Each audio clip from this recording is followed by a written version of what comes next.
The Metamorphosis by Franz Kafka. Chapter 1. One morning, as Gregor Samsa was waking up from anxious dreams, he discovered that in bed he had been changed into a monstrous, verminous bug.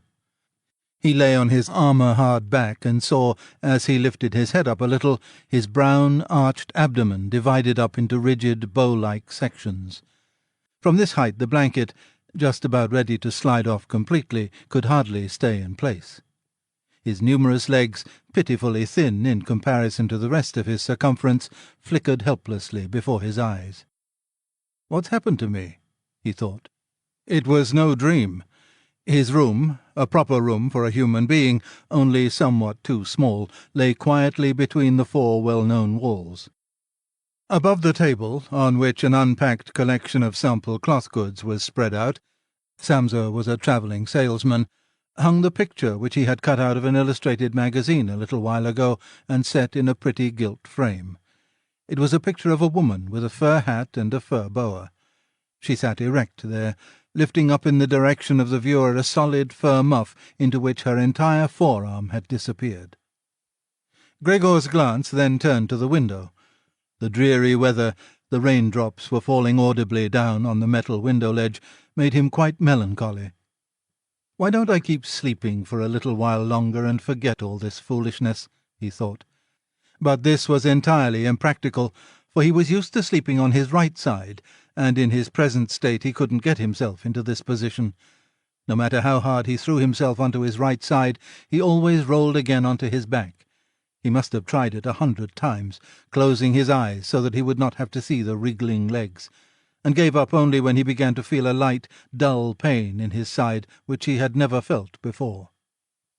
"Oh God," he thought, "what a demanding job I've chosen. Day in, day out on the road.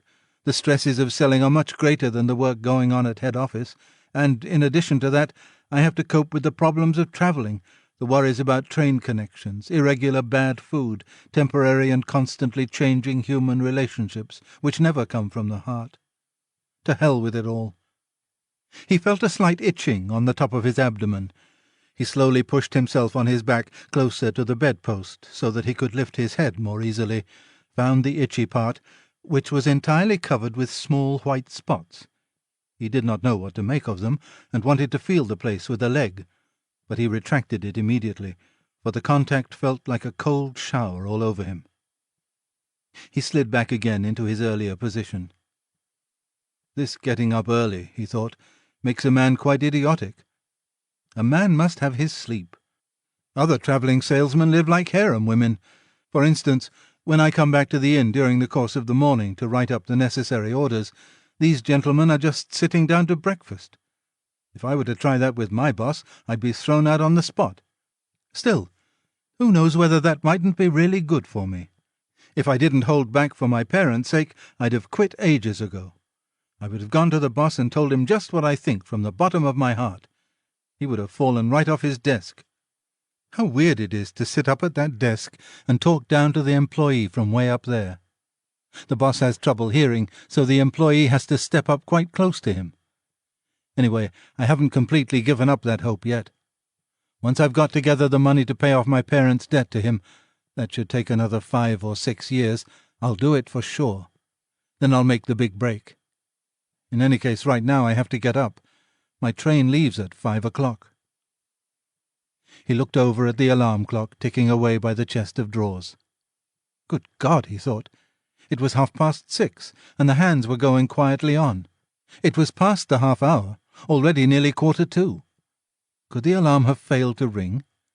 One saw from the bed that it was properly set for 4 o'clock. Certainly it had rung. Yes. But was it possible to sleep through that noise which made the furniture shake? Now, it's true he'd not slept quietly, but evidently he'd slept all the more deeply. Still, what should he do now? The next train left at 7 o'clock. To catch that one, he would have to go in a mad rush. The sample collection wasn't packed up yet, and he really didn't feel particularly fresh and active. And even if he caught the train, there was no avoiding a blow-up with the boss, because the firm's errand boy would have waited for the 5 o'clock train and reported the news of his absence long ago. He was the boss's minion, without backbone or intelligence. Well then, what if he reported in sick? But that would be extremely embarrassing and suspicious, because during his 5 years' service Gregor hadn't been sick even once.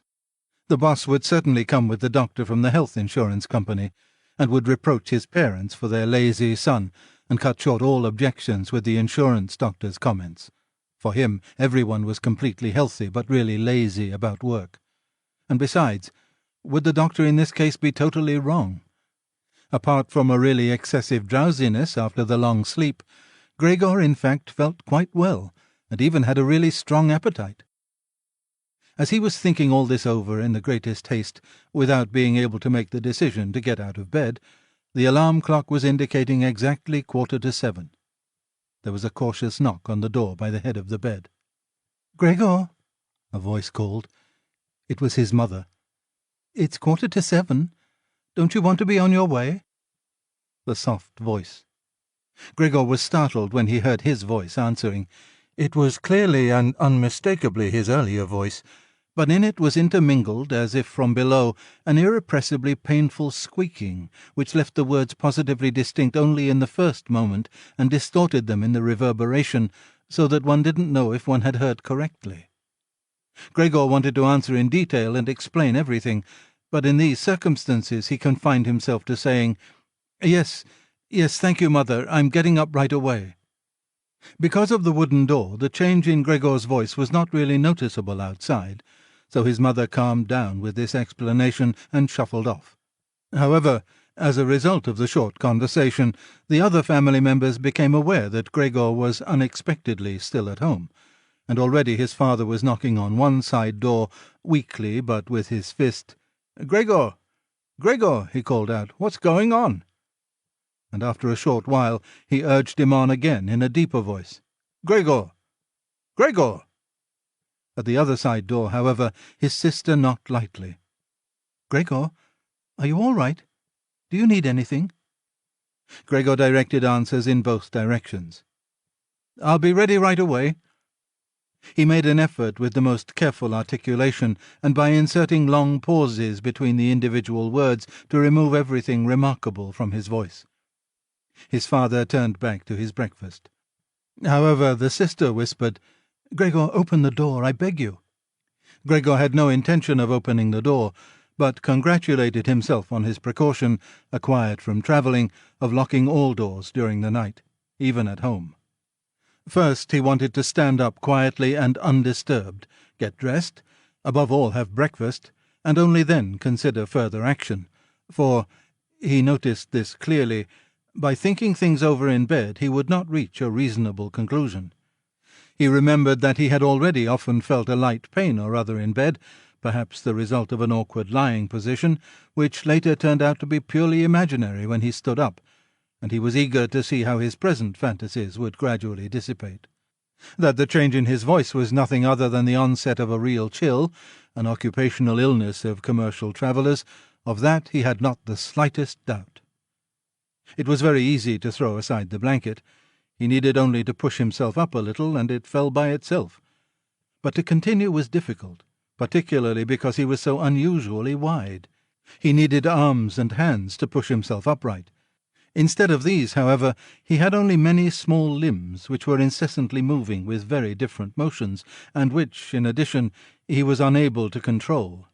If he wanted to bend one of them, then it was the first to extend itself. And if he finally succeeded doing what he wanted with this limb, in the meantime all the others, as if left free, moved around in an excessively painful agitation. "But I must not stay in bed uselessly," said Gregor to himself.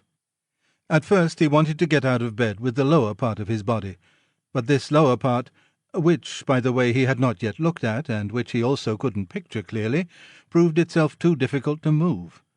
The attempt went so slowly.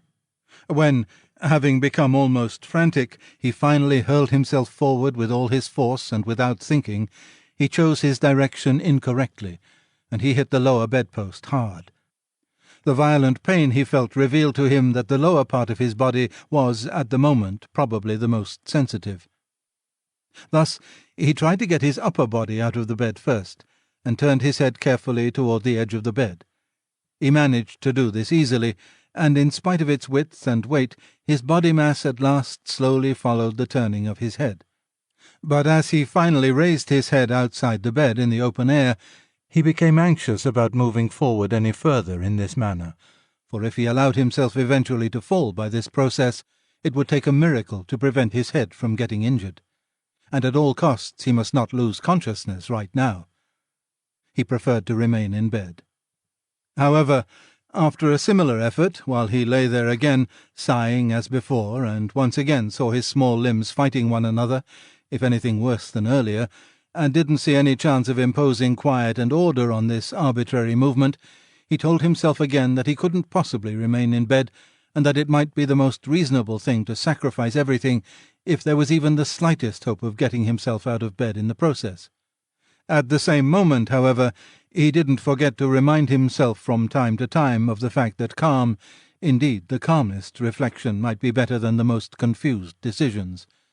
At such moments he directed his gaze as precisely as he could toward the window, but unfortunately there was little confident cheer to be had from a glance at the morning mist, which concealed even the other side of the narrow street. "It's already 7 o'clock, he told himself at the latest striking of the alarm clock. Already 7 o'clock, and still such a fog. And for a little while longer he lay quietly with weak breathing, as if perhaps waiting for normal and natural conditions to re-emerge out of the complete stillness. But then he said to himself, "Before it strikes 7:15, whatever happens, I must be completely out of bed. Besides, by then someone from the office will arrive to inquire about me, because the office will open before 7 o'clock. And he made an effort then to rock his entire body length out of the bed with a uniform motion. If he let himself fall out of the bed in this way, his head, which in the course of the fall he intended to lift up sharply, would probably remain uninjured. His back seemed to be hard. Nothing would really happen to that as a result of the fall. His greatest reservation was a worry about the loud noise which the fall must create, and which presumably would arouse, if not fright, then at least concern on the other side of all the doors. However, it had to be tried. As Gregor was in the process of lifting himself half out of bed, the new method was more of a game than an effort, did only to rock with a constant rhythm. It struck him how easy all this would be if someone were to come to his aid. 2 strong people, he thought of his father and the servant girl, would have been quite sufficient. They would have only had to push their arms under his arched back to get him out of the bed, to bend down with their load, and then merely to exercise patience and care that he completed the flip onto the floor, where his diminutive legs would then, he hoped, acquire a purpose. Now, quite apart from the fact that the doors were locked, should he really call out for help? In spite of all his distress, he was unable to suppress a smile at this idea. He had already got to the point where, by rocking more strongly, he maintained his equilibrium with difficulty, and very soon he would finally have to decide, for in 5 minutes it would be 7:15. Then there was a ring at the door of the apartment. "That's someone from the office," he told himself, and he almost froze while his small limbs only danced around all the faster. For one moment everything remained still. "They aren't opening," Gregor said to himself, caught up in some absurd hope. But of course then, as usual, the servant girl with her firm tread went to the door and opened it. Gregor needed to hear only the first word of the visitor's greeting to recognize immediately who it was. The manager himself. Why was Gregor the only one condemned to work in a firm where, at the slightest lapse, someone immediately attracted the greatest suspicion? Were all the employees then collectively, one and all, scoundrels? Among them was there then no truly devoted person who, if he failed to use just a couple of hours in the morning for office work, would become abnormal from pangs of conscience and really be in no state to get out of bed? Was it really not enough to let an apprentice make inquiries, if such questioning was even necessary? Must the manager himself come, and in the process must it be demonstrated to the entire innocent family that the investigation of this suspicious circumstance could be entrusted only to the intelligence of the manager?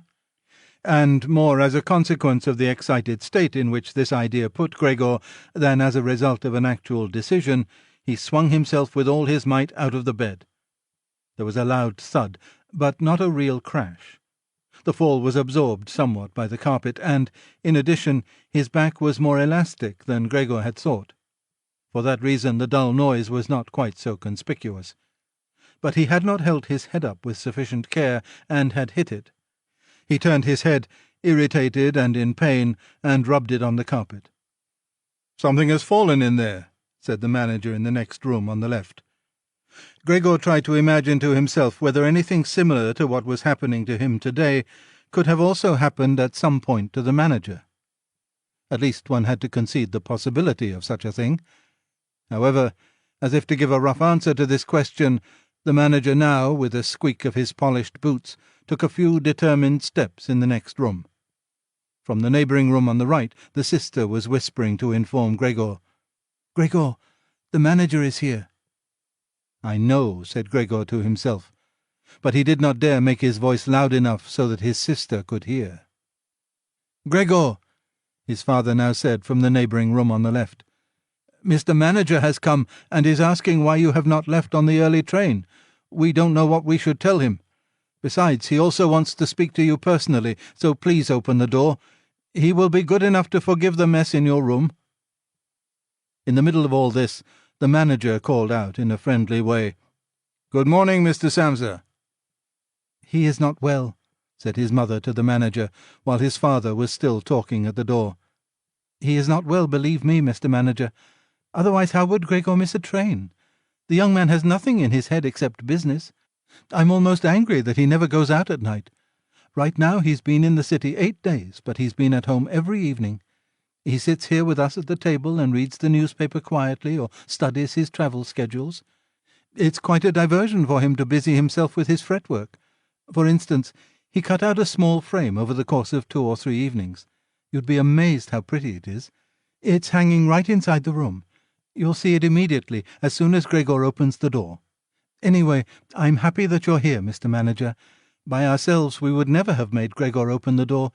He's so stubborn, and he's certainly not well, although he denied that this morning." "I'm coming right away," said Gregor slowly and deliberately, and didn't move, so as not to lose one word of the conversation. "My dear lady, I cannot explain it to myself in any other way," said the manager. "I hope it is nothing serious. On the other hand, I must also say that we business people, luckily or unluckily, however one looks at it, very often simply have to overcome a slight indisposition for business reasons." "So can Mr. Manager come in to see you now?" asked his father impatiently, and knocked once again on the door. "No," said Gregor. In the neighbouring room on the left, a painful stillness descended. In the neighbouring room on the right, the sister began to sob. Why didn't his sister go to the others? She'd probably just gotten up out of bed now, and hadn't even started to get dressed yet. Then why was she crying? Because he wasn't getting up and wasn't letting the manager in? Because he was in danger of losing his position? And because then his boss would badger his parents once again with the old demands? Those were probably unnecessary worries right now. Gregor was still here and wasn't thinking at all about abandoning his family. At the moment he was lying right there on the carpet, and no one who knew about his condition would have seriously demanded that he let the manager in. But Gregor wouldn't be casually dismissed right away because of this small discourtesy, for which he would find an easy and suitable excuse later on. It seemed to Gregor that it might be far more reasonable to leave him in peace at the moment, instead of disturbing him with crying and conversation. But it was the very uncertainty which distressed the others and excused their behaviour. "Mr. Samsa!" The manager was now shouting, his voice raised. "What's the matter? You are barricading yourself in your room, answer with only a yes and a no, are making serious and unnecessary troubles for your parents, and neglecting, I mention this only incidentally, your commercial duties in a truly unheard-of manner. I am speaking here in the name of your parents and your employer, and I am requesting you in all seriousness for an immediate and clear explanation. I am amazed. I am amazed. I thought I knew you as a calm, reasonable person, and now you appear suddenly to want to start parading around in weird moods. The chief indicated to me earlier this very day a possible explanation for your neglect. It concerned the collection of cash entrusted to you a short while ago. but in truth I almost gave him my word of honour that this explanation could not be correct. However, now I see here your unimaginable pig-headedness, and I am totally losing any desire to speak up for you in the slightest. And your position is not at all the most secure. Originally I intended to mention all this to you privately, but since you are letting me waste my time here uselessly, I don't know why the matter shouldn't come to the attention of your parents. Your productivity has also been very unsatisfactory recently. Of course, it's not the time of year to conduct exceptional business, we recognize that, but a time of year for conducting no business there is no such thing at all, Mr. Samsa, and such a thing must never be. But, Mr. Manager, called Gregor, beside himself and, in his agitation, forgetting everything else, I'm opening the door immediately, this very moment. A slight indisposition, a dizzy spell, has prevented me from getting up. I'm still lying in bed right now, but I'm quite refreshed once again. I'm in the midst of getting out of bed. Just have patience for a short moment. Things are not going as well as I thought, but things are all right. How suddenly this can overcome someone. Only yesterday evening everything was fine with me. My parents certainly know that. Actually, just yesterday evening I had a small premonition. People must have seen that in me. Why have I not reported that to the office? But people always think that they'll get over sickness without having to stay at home. Mr. Manager, take it easy on my parents. There is really no basis for the criticisms which you're now making against me, and really nobody has said a word to me about that. Perhaps you have not read the latest orders which I shipped. Besides, now I'm setting out on my trip on the 8 o'clock train. The few hours' rest have made me stronger. Mr. Manager, do not stay. I will be at the office in person right away. Please have the goodness to say that and to convey my respects to the chief. While Gregor was quickly blurting all this out, hardly aware of what he was saying, he had moved close to the chest of drawers without effort, probably as a result of the practice he had already had in bed, and now he was trying to raise himself up on it. Actually, he wanted to open the door. He really wanted to let himself be seen by and to speak with the manager. He was keen to witness what the others now asking about him would say when they saw him. If they were startled, then Gregor had no more responsibility and could be calm. But if they accepted everything quietly, then he would have no reason to get excited, and, if he got a move on, could really be at the station around 8 o'clock. At first he slid down a few times on the smooth chest of drawers, but at last he gave himself a final swing and stood upright there. He was no longer at all aware of the pains in his lower body, no matter how they might still sting. Now he let himself fall against the back of a nearby chair, on the edge of which he braced himself with his thin limbs. By doing this he gained control over himself and kept quiet, for he could now hear the manager. "Did you understand a single word?"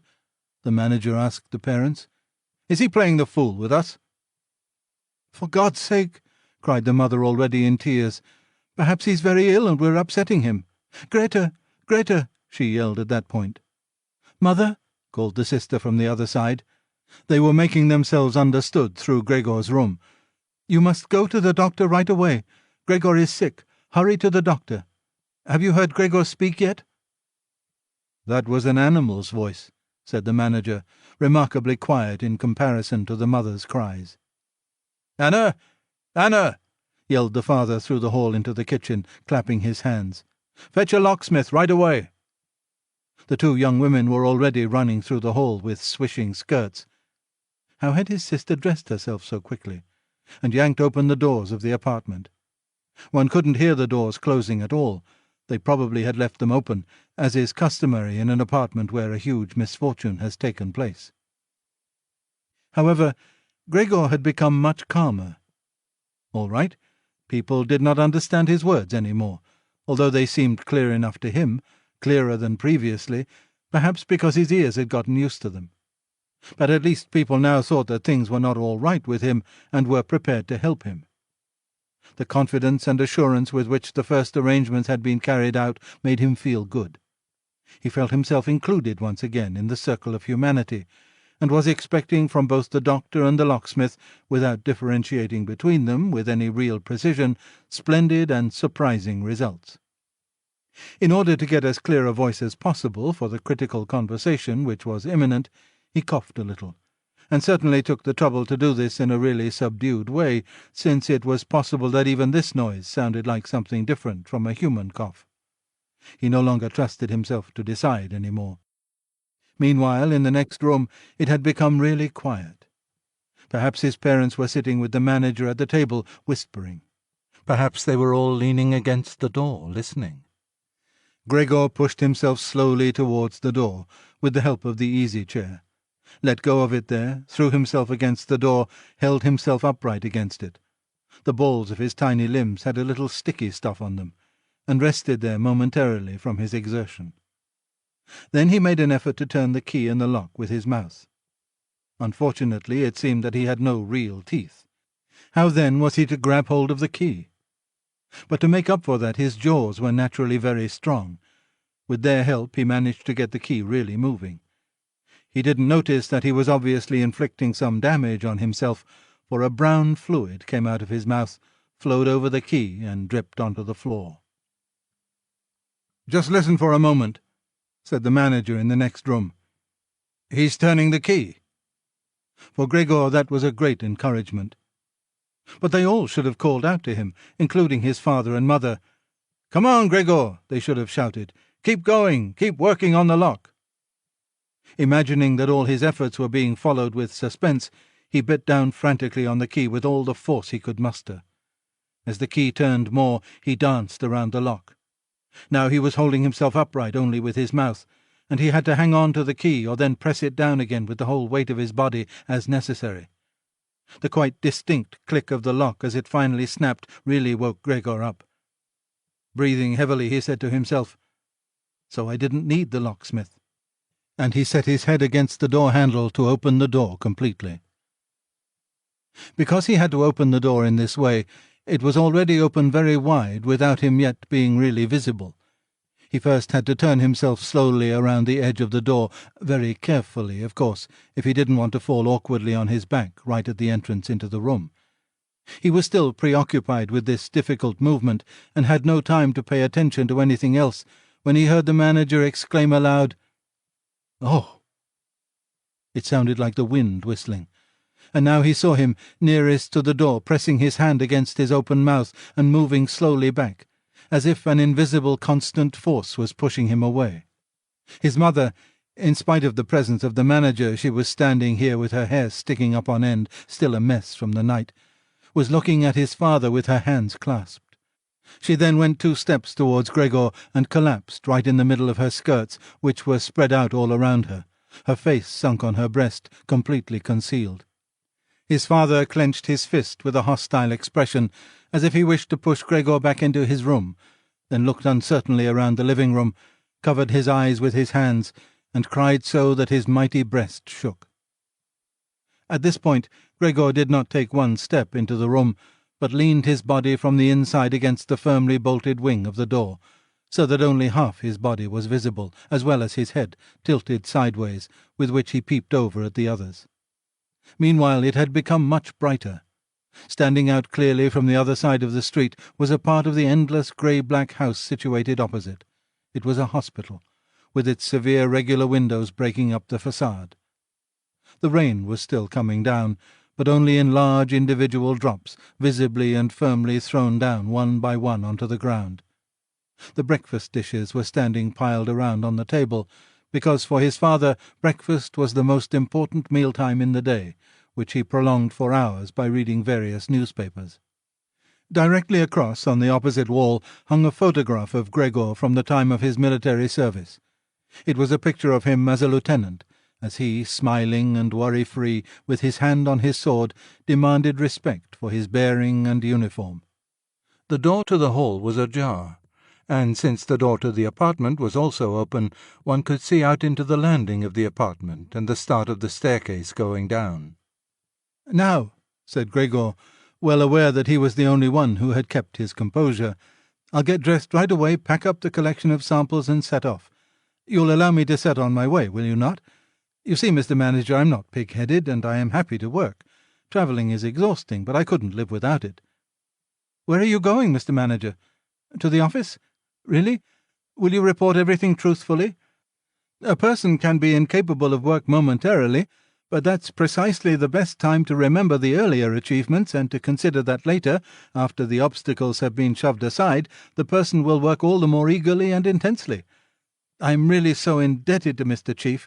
You know that perfectly well. On the other hand, I am concerned about my parents and my sister. I'm in a fix, but I'll work myself out of it again. Don't make things more difficult for me than they already are. Speak up on my behalf in the office. People don't like travelling salesmen, I know that. People think they earn pots of money and thus lead a fine life. People don't even have any special reason to think through this judgment more clearly. But you, Mr. Manager, you have a better perspective on what's involved than other people, even, I tell you in total confidence, a better perspective than Mr. Chairman himself, who in his capacity as the employer may let his judgment make casual mistakes at the expense of an employee. You also know well enough that the travelling salesman who is outside the office almost the entire year can become so easily a victim of gossip, coincidences, and groundless complaints, against which it's impossible for him to defend himself, since for the most part he doesn't hear about them at all, and only then, when he's exhausted after finishing a trip and at home, gets to feel in his own body the nasty consequences, which can't be thoroughly explored back to their origins. Mr. Manager, don't leave without speaking a word telling me that you'll at least concede that I'm a little in the right." But at Gregor's first words, the manager had already turned away, and now he looked back at Gregor over his twitching shoulders with pursed lips. During Gregor's speech he was not still for a moment, but kept moving away towards the door, without taking his eyes off Gregor, but really gradually, as if there was a secret ban on leaving the room. He was already in the hall, and, given the sudden movement with which he finally pulled his foot out of the living-room, one could have believed that he had just burned the sole of his foot. In the hall, however, he stretched his right hand out away from his body towards the staircase, as if some truly supernatural relief was waiting for him there. Gregor realized that he must not, under any circumstances, allow the manager to go away in this frame of mind, especially if his position in the firm was not to be placed in the greatest danger. His parents did not understand all this very well. Over the long years they had developed the conviction that Gregor was set up for life in his firm, and, in addition, they had so much to do nowadays with their present troubles that all foresight was foreign to them. But Gregor had this foresight. The manager must be held back, calmed down, convinced, and finally won over. The future of Gregor and his family really depended on it. If only the sister had been there. She was clever. She had already cried while Gregor was still lying quietly on his back. And the manager, this friend of the ladies, would certainly let himself be guided by her. She would have closed the door to the apartment and talked him out of his fright in the hall. But the sister was not even there. Gregor must deal with it himself. Without thinking that as yet he didn't know anything about his present ability to move, and that his speech possibly, indeed probably, had once again not been understood, he left the wing of the door, pushed himself through the opening, and wanted to go over to the manager, who was already holding tight onto the handrail with both hands on the landing in a ridiculous way. But as he looked for something to hold on to, with a small scream, Gregor immediately fell down onto his numerous little legs. Scarcely had this happened when he felt for the first time that morning a general physical well-being. The small limbs had firm floor under them. They obeyed perfectly, as he noticed to his joy, and strove to carry him forward in the direction he wanted. Right away he believed that the final amelioration of all his suffering was immediately at hand. But at the very moment when he lay on the floor, rocking in a restrained manner, quite close and directly across from his mother, who had apparently totally sunk into herself, she suddenly sprang right up with her arms spread far apart and her fingers extended, and cried out, "Help! For God's sake, help!" She held her head bowed down, as if she wanted to view Gregor better, but ran senselessly back, contradicting that gesture, forgetting that behind her stood the table with all the dishes on it. When she reached the table, she sat down heavily on it, as if absent-mindedly, and did not appear to notice at all that next to her coffee was pouring out onto the carpet in a full stream from the large overturned container. "Mother, Mother," said Gregor quietly, and looked over towards her. The manager momentarily had disappeared completely from his mind.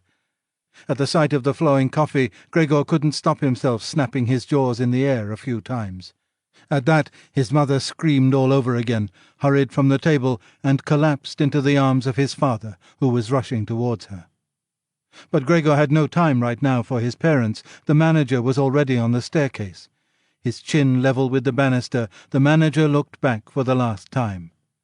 Gregor took an initial movement to catch up to him if possible, but the manager must have suspected something, because he made a leap down over a few stairs and disappeared, still shouting, "Ah!"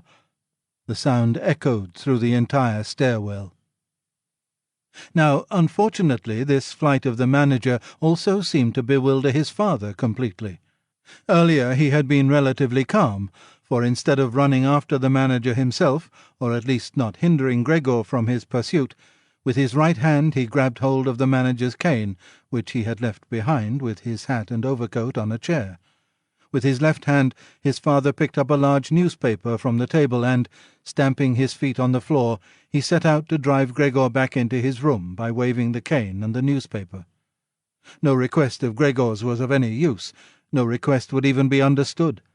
No matter how willing he was to turn his head respectfully, his father just stomped all the harder with his feet. Across the room from him his mother had pulled open a window, in spite of the cool weather, and, leaning out with her hands on her cheeks, she pushed her face far outside the window. Between the alley and the stairwell a strong draught came up. The curtains on the window flew around, the newspapers on the table swished, and individual sheets fluttered down over the floor. The father relentlessly pressed forward, pushing out sibilants like a wild man.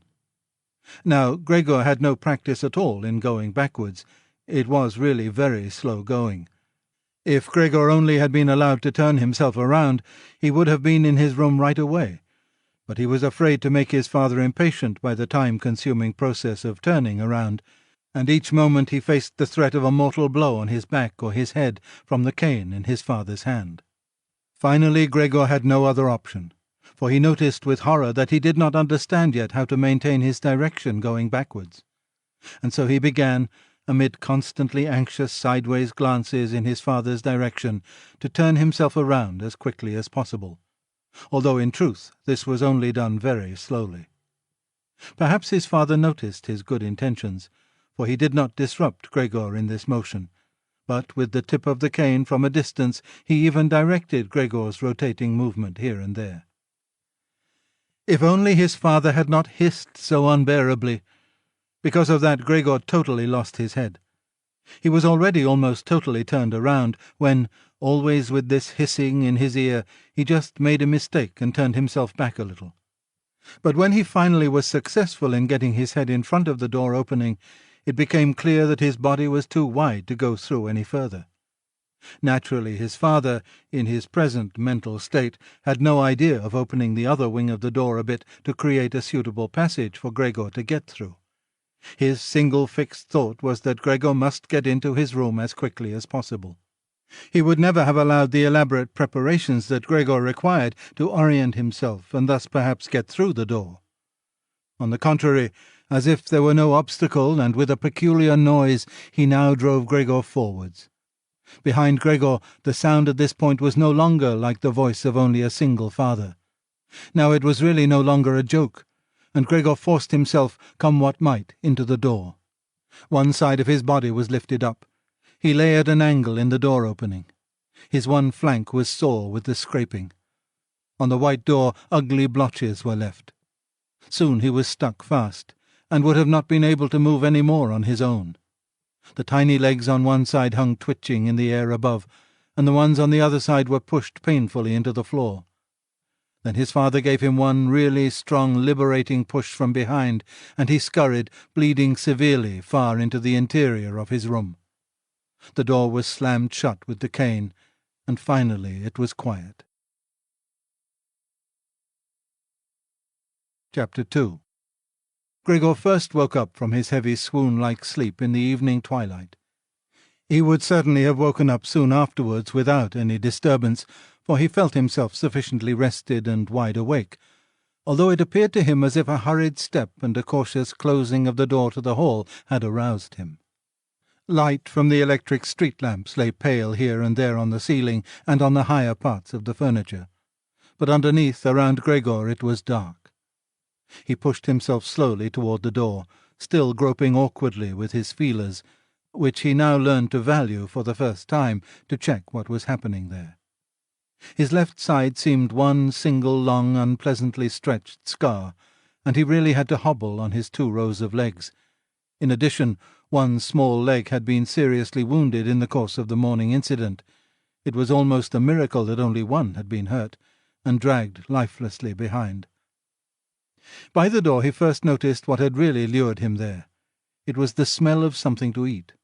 A bowl stood there, filled with sweetened milk, in which swam tiny pieces of white bread. He almost laughed with joy, for now he had a much greater hunger than in the morning, and he immediately dipped his head almost up to and over his eyes down into the milk. But he soon drew it back again in disappointment, not just because it was difficult for him to eat on account of his delicate left side.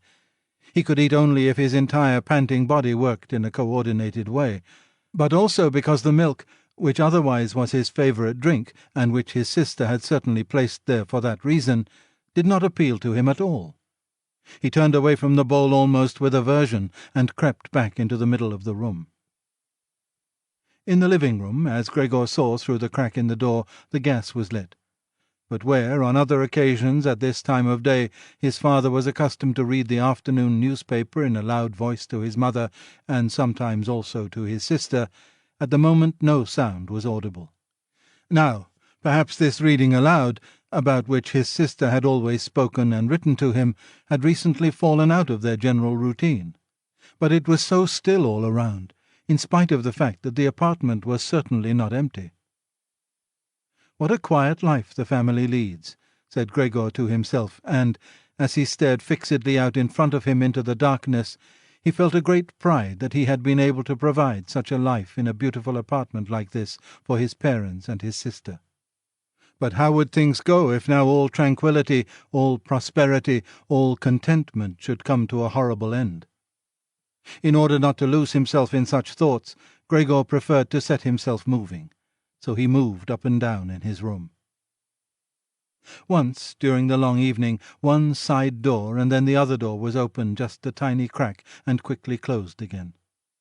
Someone presumably needed to come in, but had then thought better of it.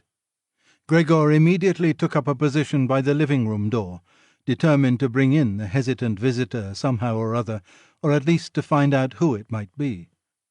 But now the door was not opened any more, and Gregor waited in vain. Earlier, when the door had been barred, they had all wanted to come in to him. Now, when he had opened one door, and when the others had obviously been opened during the day, no one came any more, and the keys were stuck in the locks on the outside. The light in the living-room was turned off only late at night, and now it was easy to establish that his parents and his sister had stayed awake all this time, for one could hear clearly as all 3 moved away on tiptoe. Now it was certain that no one would come in to Gregor any more until the morning. Thus he had a long time to think undisturbed about how he should reorganize his life from scratch. But the high open room, in which he was compelled to lie flat on the floor, made him anxious, without his being able to figure out the reason, for he had lived in the room for 5 years. With a half-unconscious turn, and not without a slight shame, he scurried under the couch, where, in spite of the fact that his back was a little cramped, and he could no longer lift up his head, he felt very comfortable, and was sorry only that his body was too wide to fit completely under it. There he remained the entire night, which he spent partly in a state of semi-sleep, out of which his hunger constantly woke him with a start, but partly in a state of worry and murky hopes, which all led to the conclusion that, for the time being, he would have to keep calm, and with patience and the greatest consideration for his family, tolerate the troubles which in his present condition he was now forced to cause them. Already early in the morning, it was still almost night, Gregor had an opportunity to test the power of the decisions he had just made, for his sister, almost fully dressed, opened the door from the hall into his room and looked eagerly inside. She did not find him immediately, but when she noticed him under the couch— God, he had to be somewhere or other, for he could hardly fly away— She got such a shock that, without being able to control herself, she slammed the door shut once again from the outside. However, as if she was sorry for her behaviour, she immediately opened the door again and walked in on her tiptoes, as if she was in the presence of a serious invalid or a total stranger. Gregor had pushed his head forward just to the edge of the couch and was observing her. Would she really notice that he had left the milk standing, not indeed from any lack of hunger, and would she bring in something else to eat, more suitable for him? If she did not do it on her own, he would sooner starve to death than call her attention to the fact, although he had a really powerful urge to move beyond the couch, throw himself at his sister's feet, and beg her for something or other good to eat. But his sister noticed right away with astonishment that the bowl was still full, with only a little milk spilled around it. She picked it up immediately, although not with her bare hands, but with a rag, and took it out of the room. Gregor was extremely curious what she would bring as a substitute, and he pictured to himself different ideas about it. But he never could have guessed what his sister, out of the goodness of her heart, in fact did. She brought him, to test his taste, an entire selection, all spread out on an old newspaper. There were old half-rotten vegetables, bones from the evening meal, covered with a white sauce which had almost solidified, some raisins and almonds, cheese which Gregor had declared inedible 2 days earlier, a slice of dry bread, and a slice of salted bread smeared with butter. In addition to all this, she put down a bowl, probably designated once and for all as Gregor's, into which she had poured some water. And out of her delicacy of feeling, since she knew that Gregor would not eat in front of her, she went away very quickly and even turned the key in the lock, so that Gregor would now observe that he could make himself as comfortable as he wished. Gregor's small limbs buzzed now that the time for eating had come. His wounds must, in any case, have already healed completely. He felt no handicap on that score. He was astonished at that, and thought about how more than a month ago he had cut his finger slightly with a knife, and how this wound had hurt enough even the day before yesterday. "Am I now going to be less sensitive?" he thought, already sucking greedily on the cheese, which had strongly attracted him right away, more than all the other foods. Quickly, and with his eyes watering with satisfaction, he ate one after the other the cheese, the vegetables, and the sauce. The fresh food, by contrast, didn't taste good to him. He couldn't bear the smell, and even carried the things he wanted to eat a little distance away. By the time his sister slowly turned the key as a sign that he should withdraw, he was long finished, and now lay lazily in the same spot. The noise immediately startled him, in spite of the fact that he was already almost asleep, and he scurried back again under the couch. But it cost him great self-control to remain under the couch, even for the short time his sister was in the room, because his body had filled out somewhat on account of the rich meal, and in the narrow space there he could scarcely breathe.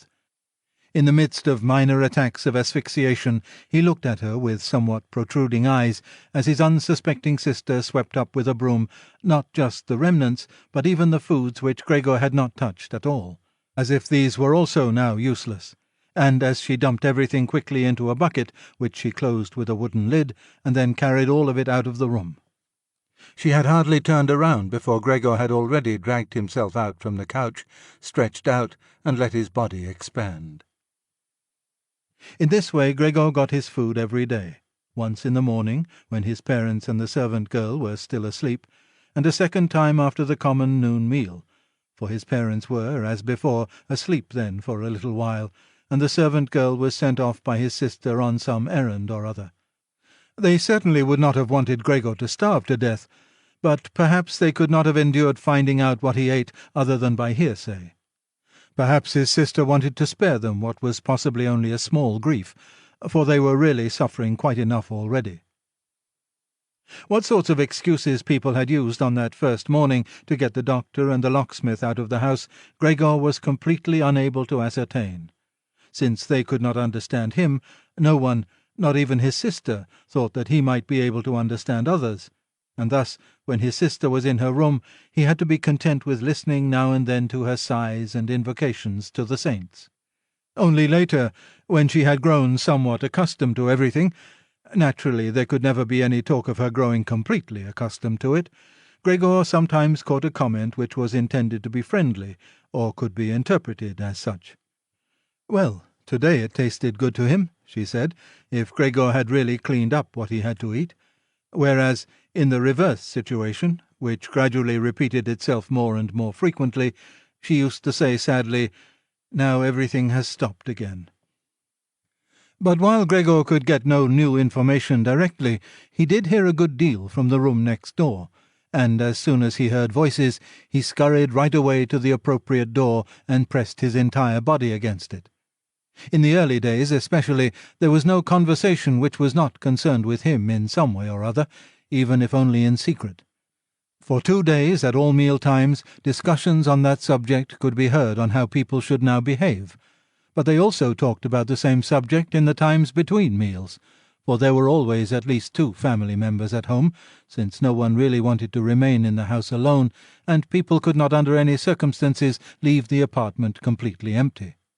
In addition, on the very first day, the servant girl, it was not completely clear what and how much she knew about what had happened, on her knees had begged his mother to let her go immediately, and when she said good-bye about 15 minutes later, she thanked them for the dismissal with tears in her eyes, as if she was receiving the greatest favour which people had shown her there, and, without anyone demanding it from her, she swore a fearful oath not to betray anyone, not even the slightest bit. Now his sister had to team up with his mother to do the cooking, although that didn't create much trouble because people were eating almost nothing. Again and again Gregor listened as one of them vainly invited another one to eat, and received no answer other than, "Thank you, I've had enough," or something like that. And perhaps they had stopped having anything to drink, too. His sister often asked his father whether he wanted to have a beer, and gladly offered to fetch it herself. And when his father was silent, she said, in order to remove any reservations he might have, that she could send the caretaker's wife to get it.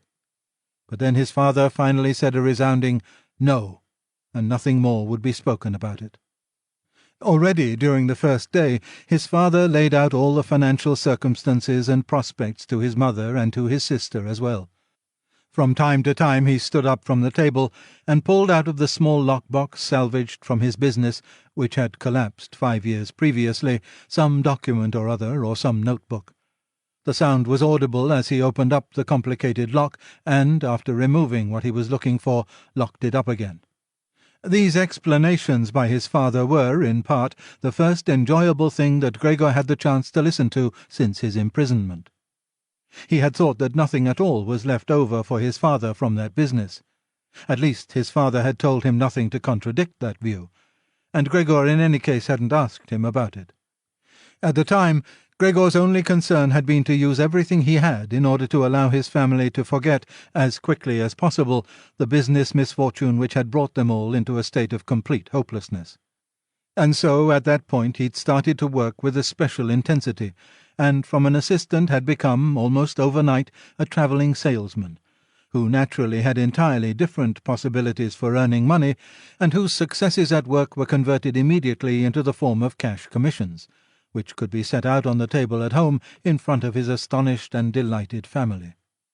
Those had been beautiful days, and they had never come back afterwards, at least not with the same splendour, in spite of the fact that Gregor later earned so much money that he was in a position to bear the expenses of the entire family, costs which he, in fact, did bear.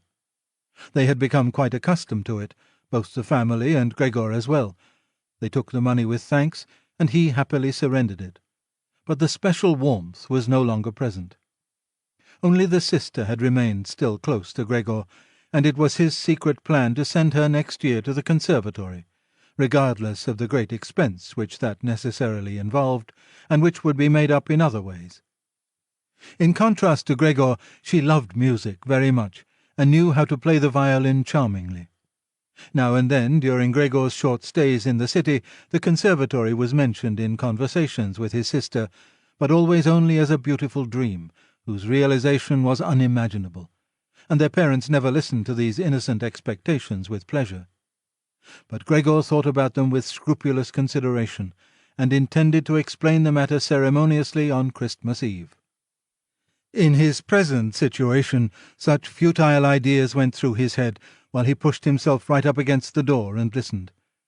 Sometimes, in his general exhaustion, he couldn't listen any more and let his head bang listlessly against the door, but he immediately pulled himself together, for even the small sound which he made by this motion was heard nearby and silenced everyone. "There he goes on again," said his father after a while, clearly turning towards the door, and only then would the interrupted conversation gradually be resumed again.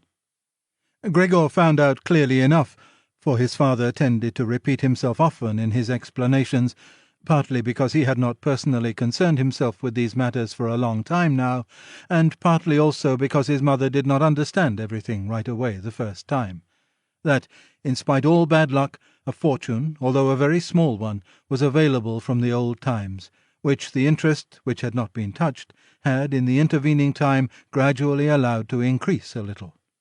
Furthermore, in addition to this, the money which Gregor had brought home every month — he had kept only a few florins for himself — had not been completely spent, and had grown into a small capital amount. Gregor, behind his door, nodded eagerly, rejoicing over this unanticipated foresight and frugality. True, with this excess money he could have paid off more of his father's debt to his employer, and the day on which he could be rid of this position would have been a lot closer, but now things were doubtless better the way his father had arranged them. At the moment, however, this money was not nearly sufficient to permit the family to live on the interest payments. Perhaps it would be enough to maintain the family for 1 or at most 2 years, that's all. Thus it only added up to an amount which one should not really draw upon, and which must be set aside for an emergency. But the money to live on had to be earned. Now, although his father was old, he was a healthy man who had not worked at all for 5 years, and thus could not be counted on for very much. He had, in these 5 years, the first holidays of his trouble-filled but unsuccessful life, put on a good deal of fat, and thus had become really heavy.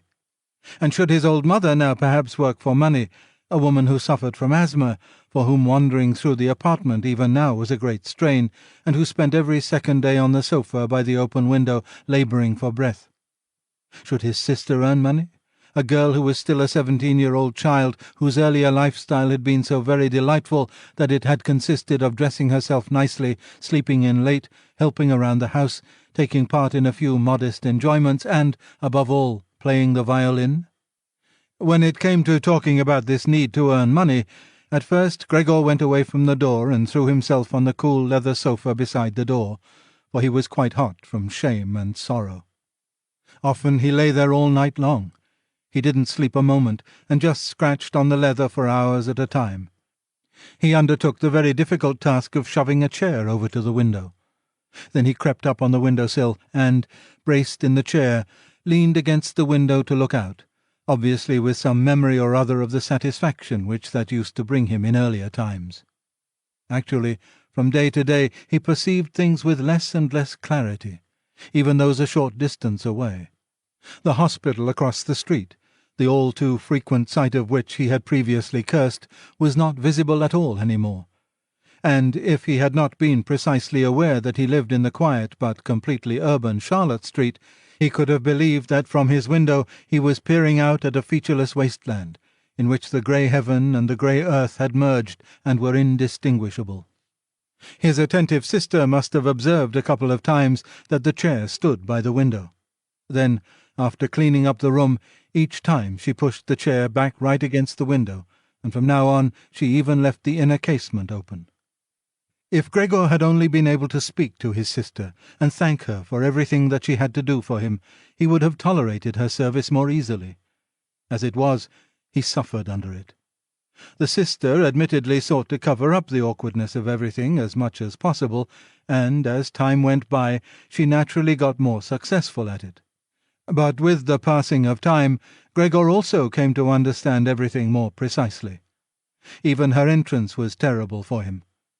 As soon as she entered, she ran straight to the window, without taking the time to shut the door, in spite of the fact that she was otherwise very considerate in sparing anyone the sight of Gregor's room, and yanked the window open with eager hands as if she was almost suffocating, and remained for a while by the window, breathing deeply, even when it was still so cold. With this running and noise she frightened Gregor twice every day. The entire time he trembled under the couch, and yet he knew very well that she would certainly have spared him gladly if it had only been possible to remain with the window closed in a room where Gregor lived.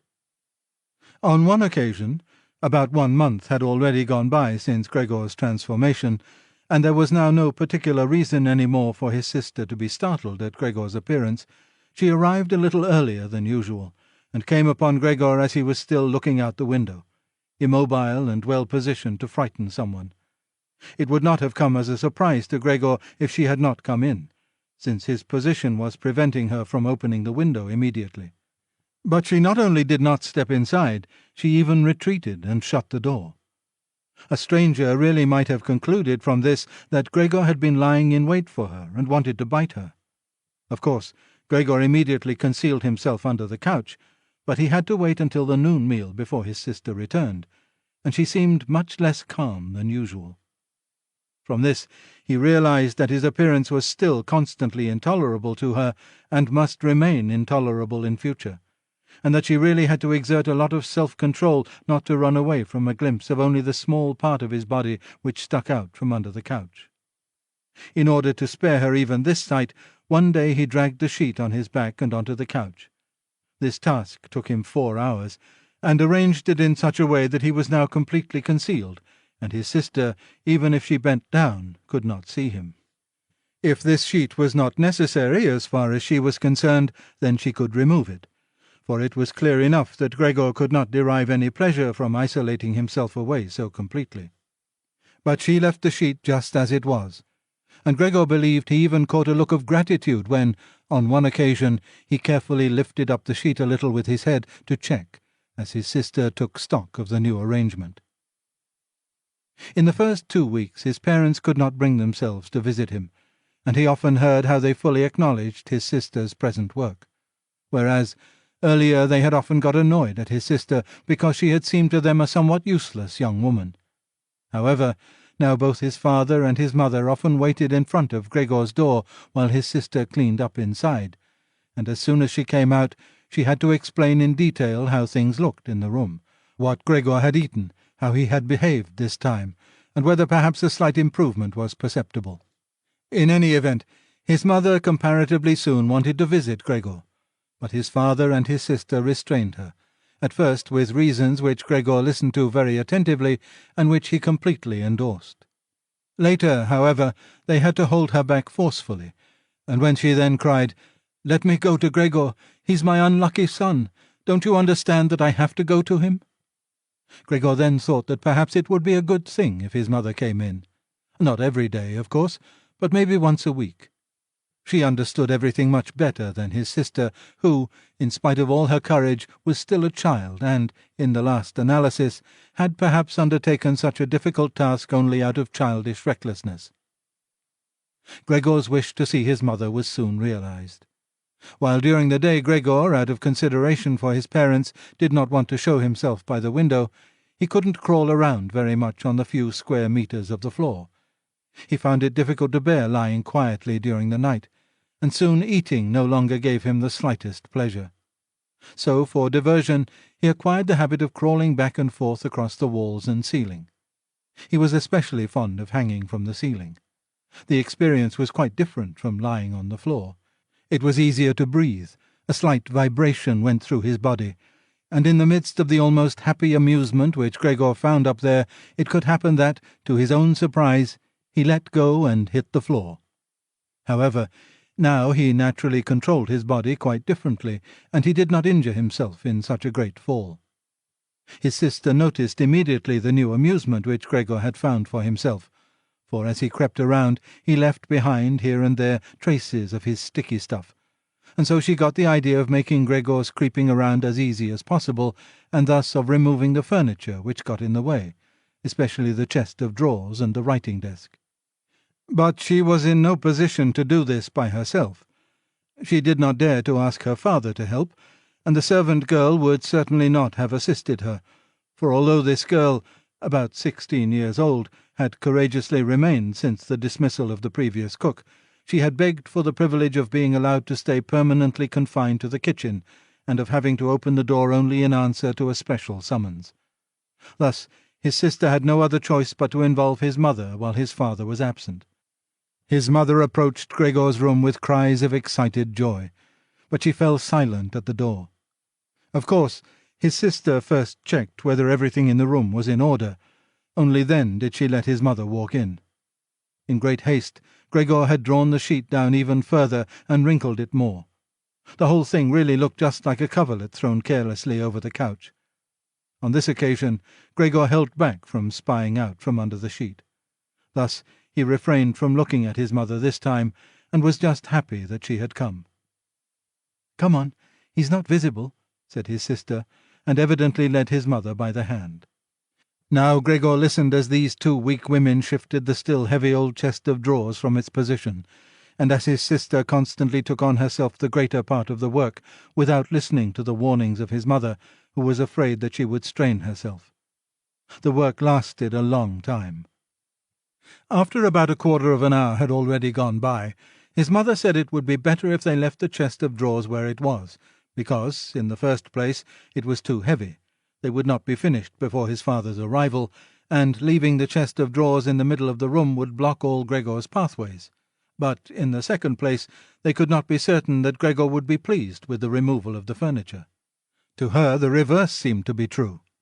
The sight of the empty walls pierced her right to the heart, and why should Gregor not feel the same, since he had been accustomed to the room furnishings for a long time, and in an empty room would feel himself abandoned?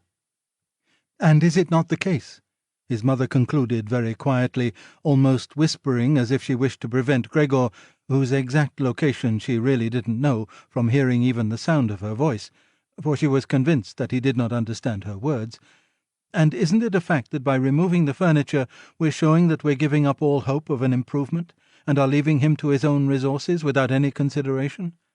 I think it would be best if we tried to keep the room in exactly the condition it was in before, so that, when Gregor returns to us, he finds everything unchanged and can forget the intervening time all the more easily."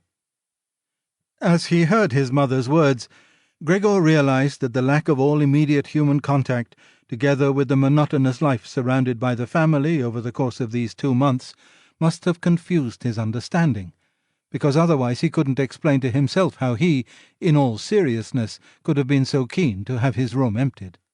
Was he really eager to let the warm room, comfortably furnished with pieces he had inherited, be turned into a cavern in which he would, of course, then be able to crawl about in all directions without disturbance, but at the same time with a quick and complete forgetting of his human past as well?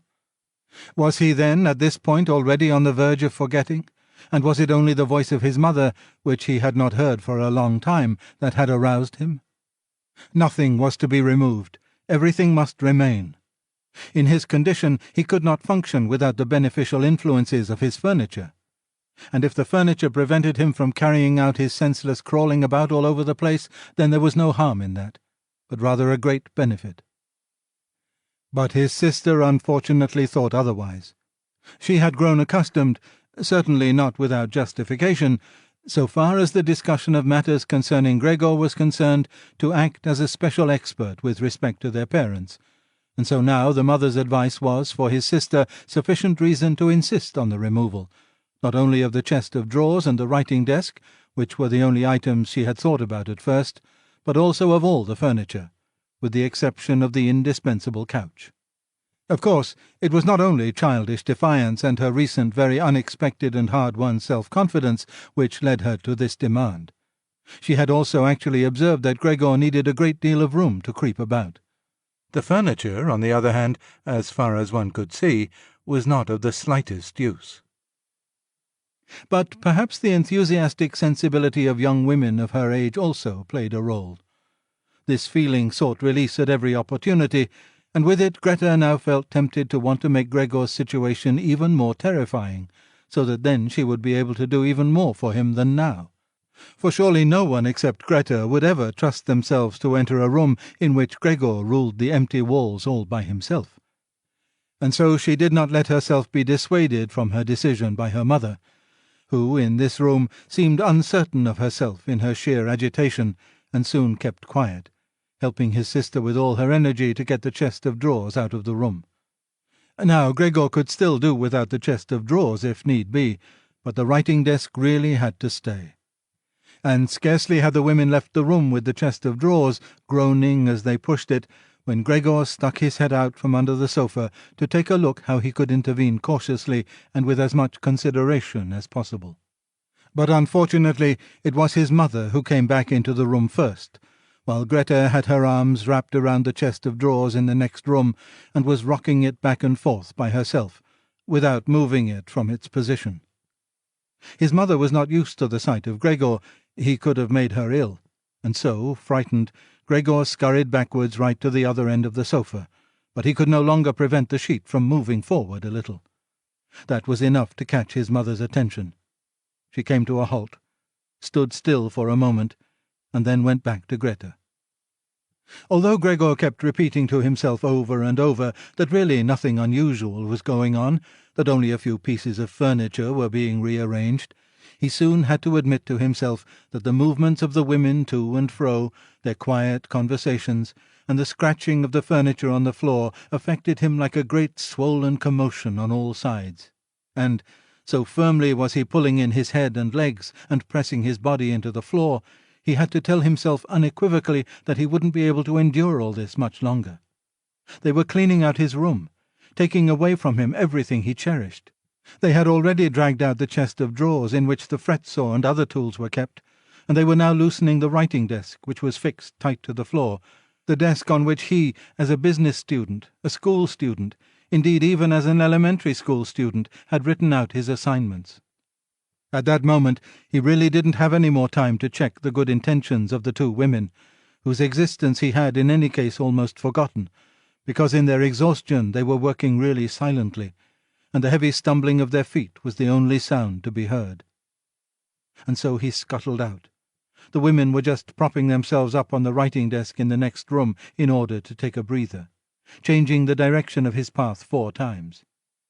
He really didn't know what he should rescue first. Then he saw hanging conspicuously on the wall, which was otherwise already empty, the picture of the woman dressed in nothing but fur. He quickly scurried up over it and pressed himself against the glass, which held it in place, and which made his hot abdomen feel good. At least this picture, which Gregor at the moment completely concealed, surely no one would now take away. He twisted his head towards the door of the living-room to observe the women as they came back in. They had not allowed themselves very much rest, and were coming back right away. Greta had placed her arm around her mother and held her tightly. "So what shall we take now?" said Greta, and looked around her. Then her glance met Gregor's from the wall. She kept her composure only because her mother was there.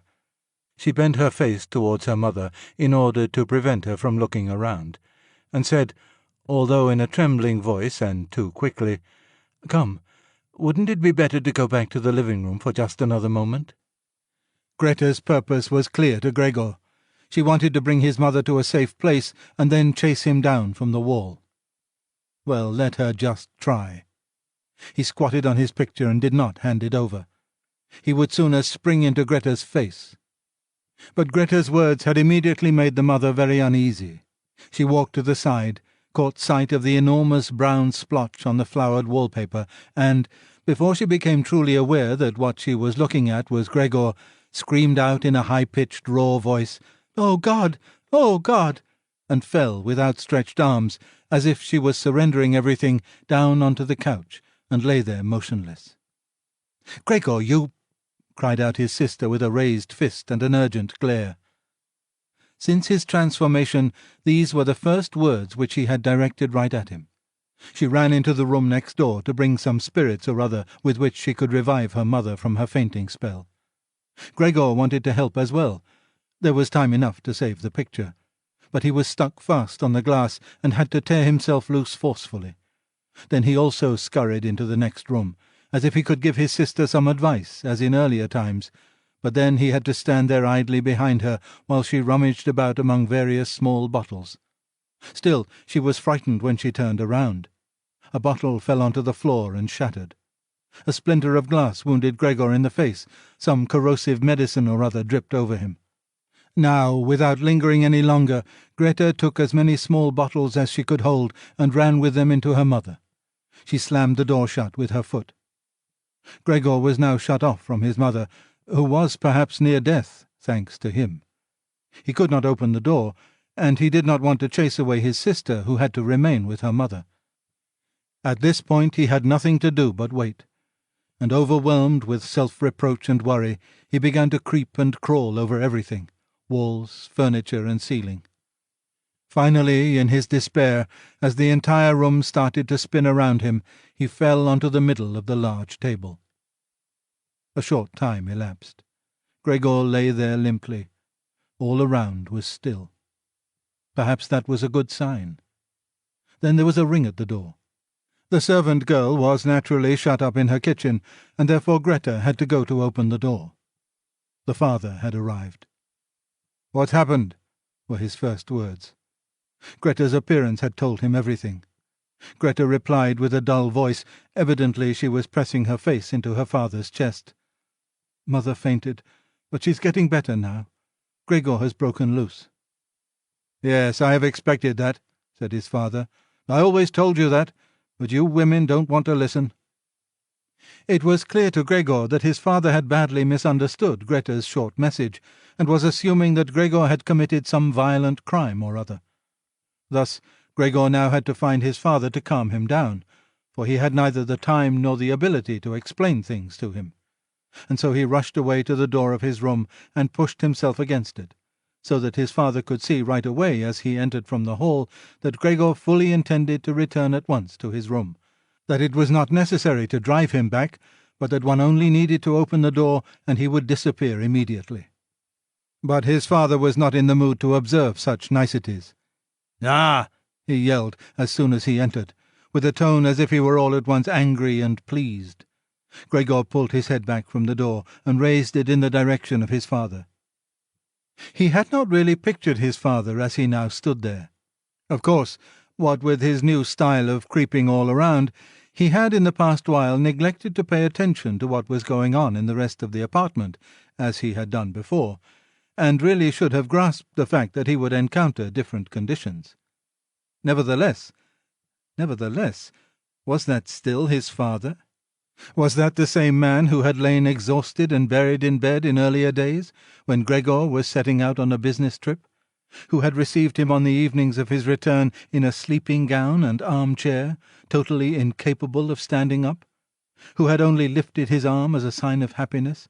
And who, in their rare strolls together a few Sundays a year and on the important holidays, made his way slowly forwards between Gregor and his mother, who themselves moved slowly, always a bit more slowly than them, bundled up in his old coat, all the time setting down his walking-stick carefully, and who, when he had wanted to say something, almost always stood still and gathered his entourage around him. But now he was standing up really straight, dressed in a tight-fitting blue uniform with gold buttons, like the ones servants wear in a banking company. Above the high stiff collar of his jacket, his firm double chin stuck out prominently. Beneath his bushy eyebrows, the glance of his black eyes was freshly penetrating and alert. His otherwise dishevelled white hair was combed down into a carefully exact shining part. He threw his cap, on which a gold monogram, apparently the symbol of the bank, was affixed in an arc across the entire room onto the sofa, and moved, throwing back the edge of the long coat of his uniform, with his hands in his trouser pockets and a grim face, right up to Gregor. He really didn't know what he had in mind, but he raised his foot uncommonly high anyway, and Gregor was astonished at the gigantic size of the sole of his boot. However, he did not linger on that point, for he knew from the first day of his new life that, as far as he was concerned, his father considered the greatest force the only appropriate response. And so he scurried away from his father, stopped when his father remained standing, and scampered forward again when his father merely stirred. In this way they made their way around the room repeatedly, without anything decisive taking place. In fact, because of the slow pace, it didn't look like a chase. Gregor remained on the floor for the time being, especially since he was afraid that his father could take a flight up onto the wall or the ceiling as an act of real malice. At any event, Gregor had to tell himself that he couldn't keep up this running around for a long time, because whenever his father took a single step, he had to go through an enormous number of movements. Already he was starting to suffer from a shortage of breath, just as in his earlier days when his lungs had been quite unreliable. As he now staggered around in this way in order to gather all his energies for running, hardly keeping his eyes open, and feeling so listless that he had no notion at all of any escape other than by running, and had almost already forgotten that the walls were available to him, although they were obstructed by carefully carved furniture full of sharp points and spikes.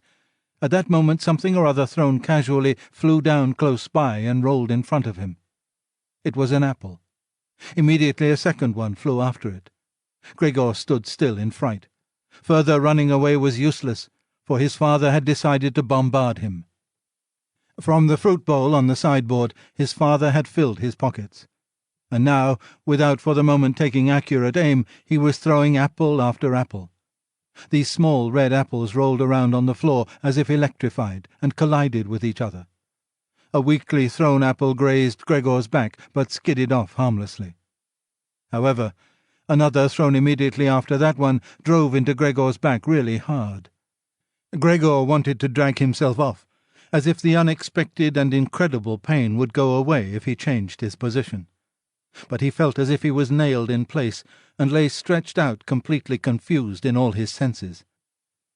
Only with his final glance did he notice how the door of his room was pulled open, and how, right in front of his sister, who was yelling, his mother ran out in her undergarments, for his sister had undressed her in order to give her some freedom to breathe in her fainting spell, and how his mother then ran up to his father.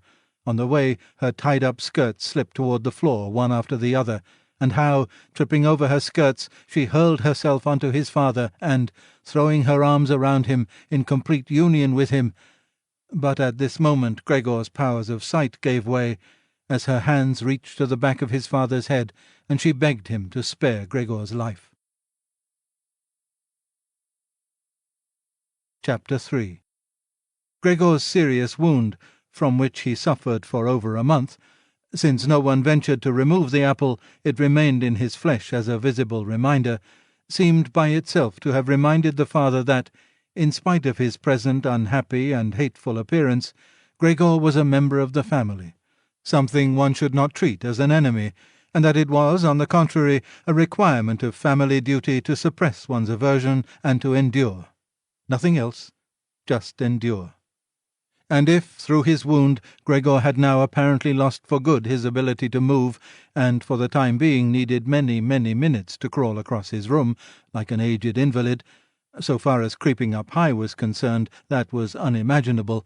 Nevertheless, for this worsening of his condition, in his opinion, he did get completely satisfactory compensation, because every day towards evening the door to the living-room, which he was in the habit of keeping a sharp eye on even 1 or 2 hours beforehand, was opened, so that he, lying down in the darkness of his room, invisible from the living-room, could see the entire family at the illuminated table and listen to their conversation, to a certain extent with their common permission, a situation quite different from what had happened before. Of course, it was no longer the animated social interaction of former times, which Gregor in small hotel rooms had always thought about with a certain longing when, tired out, he had had to throw himself into the damp bedclothes. For the most part what went on now was very quiet. After the evening meal the father fell asleep quickly in his armchair. The mother and sister talked guardedly to each other in the stillness. Bent far over, the mother sewed fine undergarments for a fashion shop. The sister, who had taken on a job as a salesgirl, in the evening studied stenography and French, so as perhaps later to obtain a better position. Sometimes the father woke up, and, as if he was quite ignorant that he had been asleep, said to the mother, "How long have you been sewing today?" and went right back to sleep, while the mother and the sister smiled tiredly to each other. With a sort of stubbornness the father refused to take off his servant's uniform even at home, and while his sleeping-gown hung unused on the coat-hook, the father dozed completely dressed in his place, as if he was always ready for his responsibility, and even here was waiting for the voice of his superior. As a result, in spite of all the care of the mother and sister, his uniform, which even at the start was not new, grew dirty, and Gregor looked, often for the entire evening, at this clothing, with stains all over it, and with its gold buttons always polished, in which the old man, although very uncomfortable, slept peacefully none the less.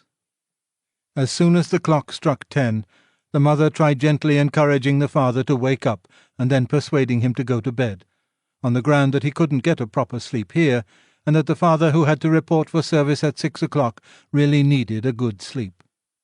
But in his stubbornness, which had gripped him since he had become a servant, he insisted always on staying even longer by the table, although he regularly fell asleep, and then could only be prevailed upon with the greatest difficulty to trade his chair for the bed.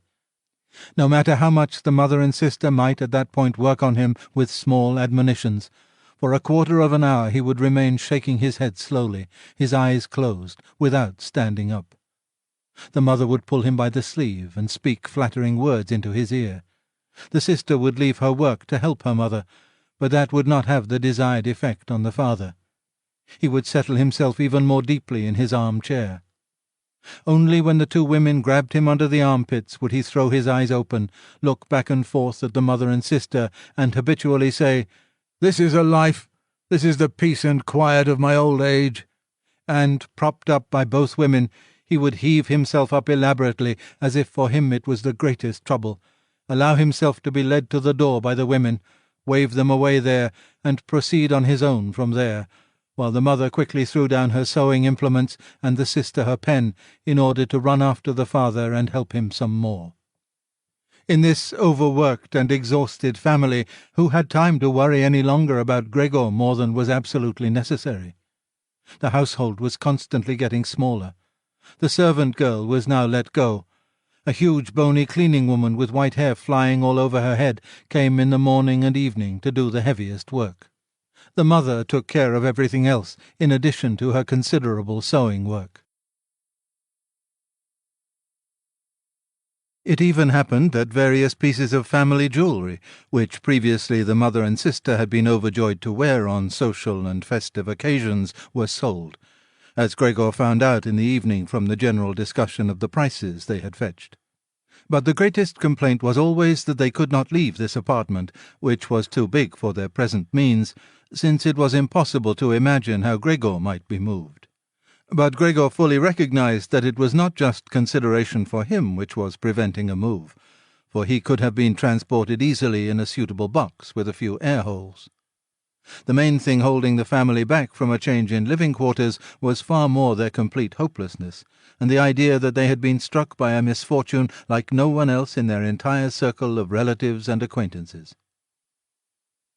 What the world demands of poor people they now carried out to an extreme degree. The father brought breakfast to the petty officials at the bank. The mother sacrificed herself for the undergarments of strangers. The sister behind her desk was at the beck and call of customers. But the family's energies did not extend any further, and the wound in his back began to pain Gregor all over again, when now mother and sister, after they had escorted the father to bed, came back, let their work lie, moved close together, and sat cheek to cheek, and when his mother would now say, pointing to Gregor's room, "Close the door, Greta," and when Gregor was again in the darkness, while close by the women mingled their tears or, quite dry-eyed, stared at the table. Gregor spent his nights and days with hardly any sleep.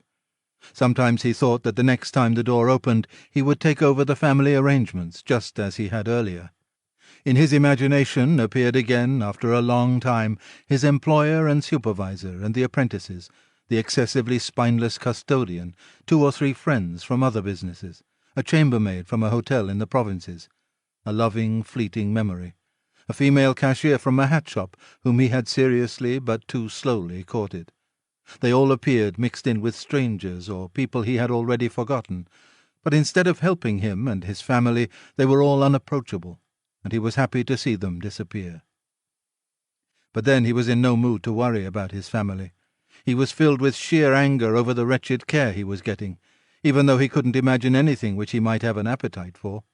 Still, he made plans about how he could take from the larder what he, at all account, deserved, even if he wasn't hungry. Without thinking any more about how they might be able to give Gregor special pleasure, The sister now kicked some food or other very quickly into his room in the morning and at noon, before she ran off to her shop, and in the evening, quite indifferent to whether the food had been perhaps only tasted or, what happened most frequently, remained entirely undisturbed, she whisked it out with one sweep of her broom. The task of cleaning his room, which she now always carried out in the evening, could not be done any more quickly. Streaks of dirt ran along the walls. Here and there lay tangles of dust and garbage. At first, when his sister arrived, Gregor positioned himself in a particularly filthy corner in order, with this posture, to make something of a protest. But he could have well stayed there for weeks without his sister's changing her ways. In fact, she perceived the dirt as much as he did, but she had decided just to let it stay. In this business, with a touchiness which was quite new to her and which had generally taken over the entire family, she kept watch to see that the cleaning of Gregor's room remained reserved for her. Once his mother had undertaken a major cleaning of Gregor's room, which she had only completed successfully after using a few buckets of water. But the extensive dampness made Gregor sick, and he lay supine, embittered and immobile on the couch. However, the mother's punishment was not delayed for long, for in the evening the sister had hardly observed the change in Gregor's room before she ran into the living-room mightily offended and, in spite of her mother's hand lifted high in entreaty, broke out in a fit of crying. Her parents, the father had, of course, woken up with a start in his armchair, at first looked at her astonished and helpless, until they started to get agitated. Turning to his right, the father heaped reproaches on the mother that she was not to take over the cleaning of Gregor's room from the sister, and, turning to his left, he shouted at the sister that she would no longer be allowed to clean Gregor's room ever again, while the mother tried to pull the father, beside himself in his excitement, into the bedroom. The sister, shaken by her crying fit, pounded on the table with her tiny fists, and Gregor hissed at all this, angry that no one thought about shutting the door and sparing him the sight of this commotion. But even when the sister, exhausted from her daily work, had grown tired of caring for Gregor as she had before, even then the mother did not have to come at all on her behalf. And Gregor did not have to be neglected, for now the cleaning woman was there. This old widow, who in her long life must have managed to survive the worst with the help of her bony frame, had no real horror of Gregor. Without being in the least curious, she had once by chance opened Gregor's door. At the sight of Gregor, who, totally surprised, began to scamper here and there, although no one was chasing him, she remained standing with her hands folded across her stomach, staring at him. Since then she did not fail to open the door furtively a little every morning and evening to look in on Gregor. At first she also called him to her with words which she presumably thought were friendly, like, "Come here for a bit, old dung-beetle," or, "Hey, look at the old dung-beetle." Addressed in such a manner, Gregor answered nothing, but remained motionless in his place, as if the door had not been opened at all. If only, instead of allowing this cleaning woman to disturb him uselessly whenever she felt like it, they had given her orders to clean up his room every day. One day, in the early morning, a hard downpour, perhaps already a sign of the coming spring, struck the window-panes. When the cleaning woman started up again with her usual conversation, Gregor was so bitter that he turned towards her, as if for an attack, although slowly and weakly. But instead of being afraid of him, the cleaning woman merely lifted up a chair standing close by the door, and, as she stood there with her mouth wide open, her intention was clear. She would close her mouth only when the chair in her hand had been thrown down on Gregor's back. "This goes no further, all right?" she asked, as Gregor turned himself around again, and she placed the chair calmly back in the corner. Gregor ate hardly anything any more. Only when he chanced to move past the food which had been prepared did he, as a game, take a bit into his mouth, hold it there for hours, and generally spit it out again. At first he thought it might be his sadness over the condition of his room which kept him from eating, but he very soon became reconciled to the alterations in his room. People had grown accustomed to put into storage in his room things which they couldn't put anywhere else, and at this point there were many such things, now that they had rented one room of the apartment to 3 lodgers. These solemn gentlemen, all 3 had full beards, as Gregor once found out through a crack in the door, were meticulously intent on tidiness, not only in their own room, but, since they had now rented a room here, in the entire household, and particularly in the kitchen. They simply did not tolerate any useless or shoddy stuff. Moreover, for the most part, they had brought with them their own pieces of furniture. Thus many items had become superfluous, and these were not really things one could sell or things people wanted to throw out. All these items ended up in Gregor's room, even the box of ashes and the garbage pail from the kitchen.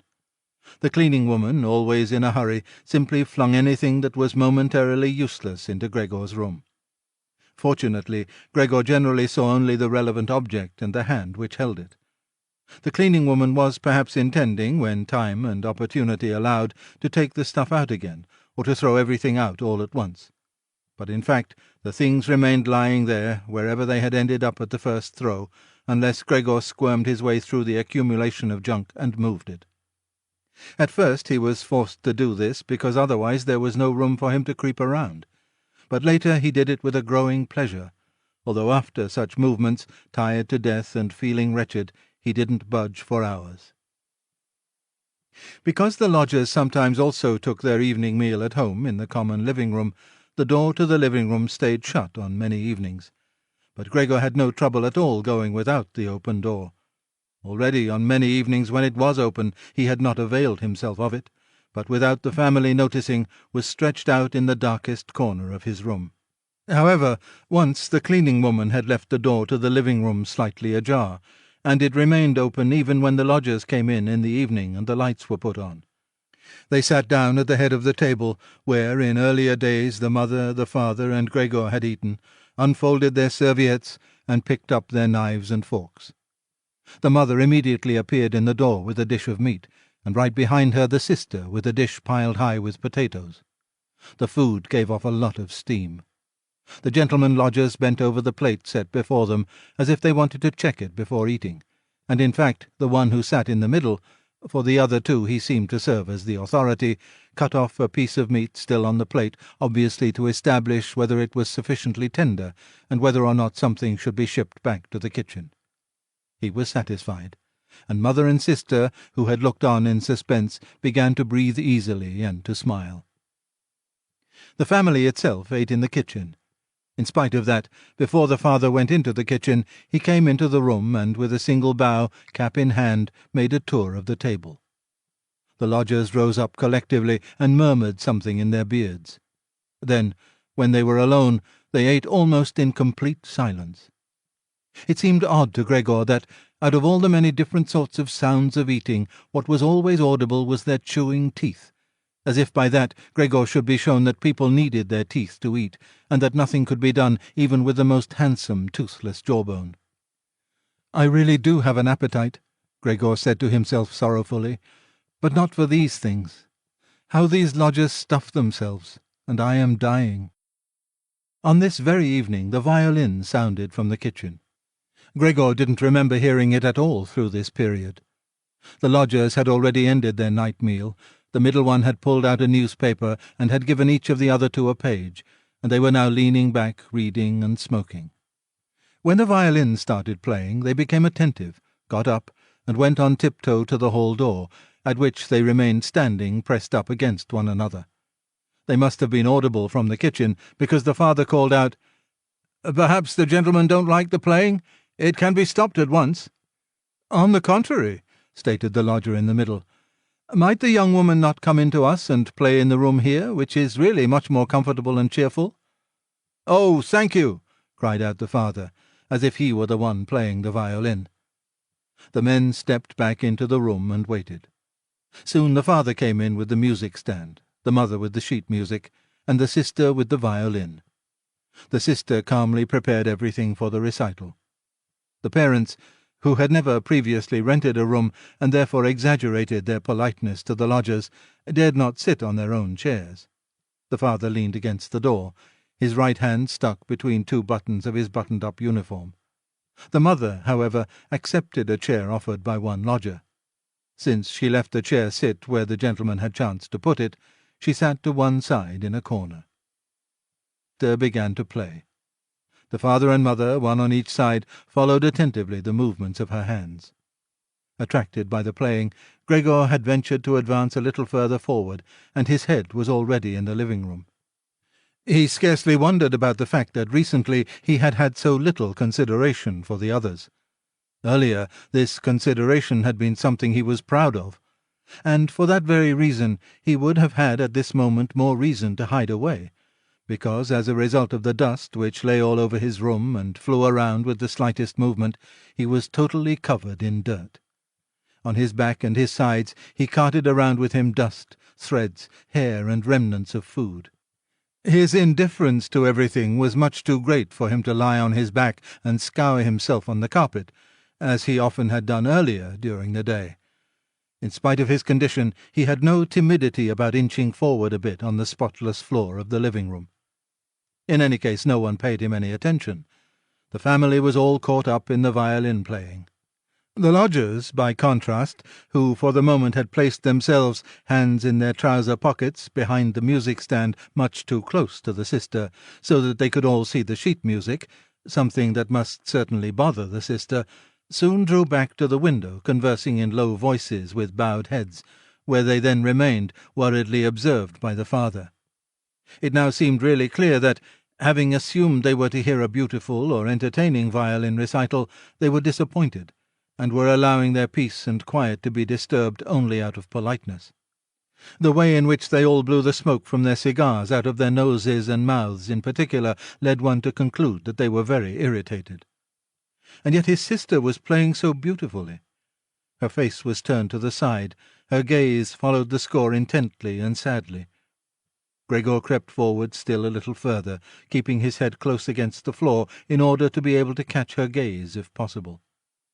Was he an animal that music so captivated him? For him it was as if the way to the unknown nourishment he craved was revealing itself. He was determined to press forward right to his sister, to tug at her dress, and to indicate to her in this way that she might still come with her violin into his room, because here no one valued the recital as he wanted to value it. He did not wish to let her go from his room any more, at least not as long as he lived. His frightening appearance would, for the first time, become useful for him. He wanted to be at all the doors of his room simultaneously, and snarl back at the attackers. However, his sister should not be compelled, but would remain with him voluntarily.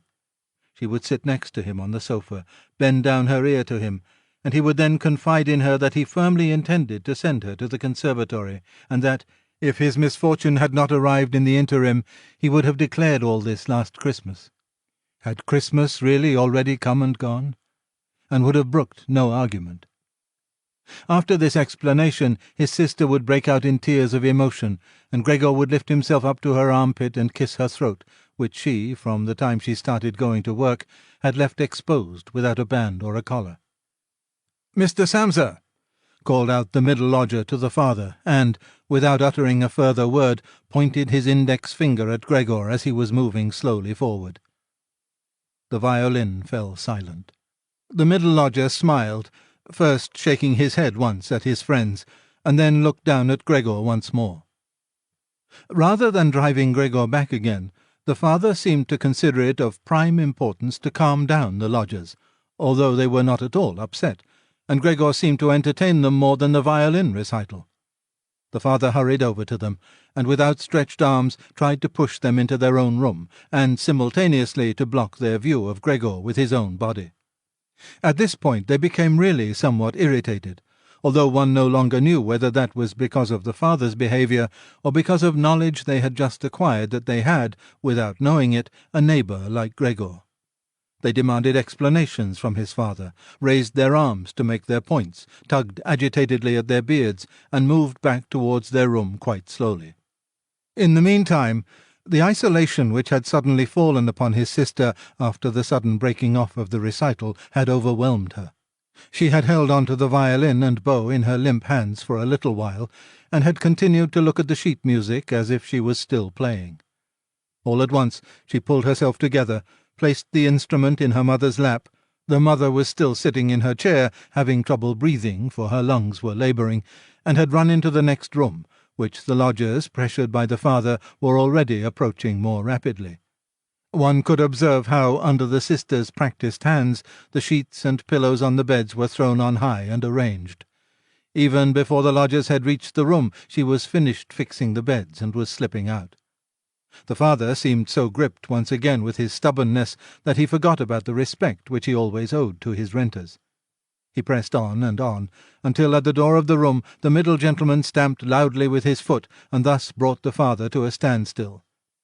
"I hereby declare," the middle lodger said, raising his hand and casting his glance both on the mother and the sister, "that considering the disgraceful conditions prevailing in this apartment and family," with this he spat decisively on the floor, "I immediately cancel my room. I will of course pay nothing at all for the days which I have lived here. On the contrary, I shall think about whether or not I will initiate some sort of action against you, something which, believe me, will be very easy to establish." He fell silent, and looked directly in front of him, as if he was waiting for something.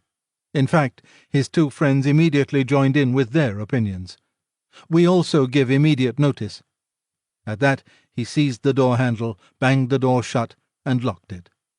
The father groped his way tottering to his chair and let himself fall in it. It looked as if he was stretching out for his usual evening snooze, but the heavy nodding of his head, which looked as if it was without support, showed that he was not sleeping at all. Gregor had lain motionless the entire time in the spot where the lodgers had caught him.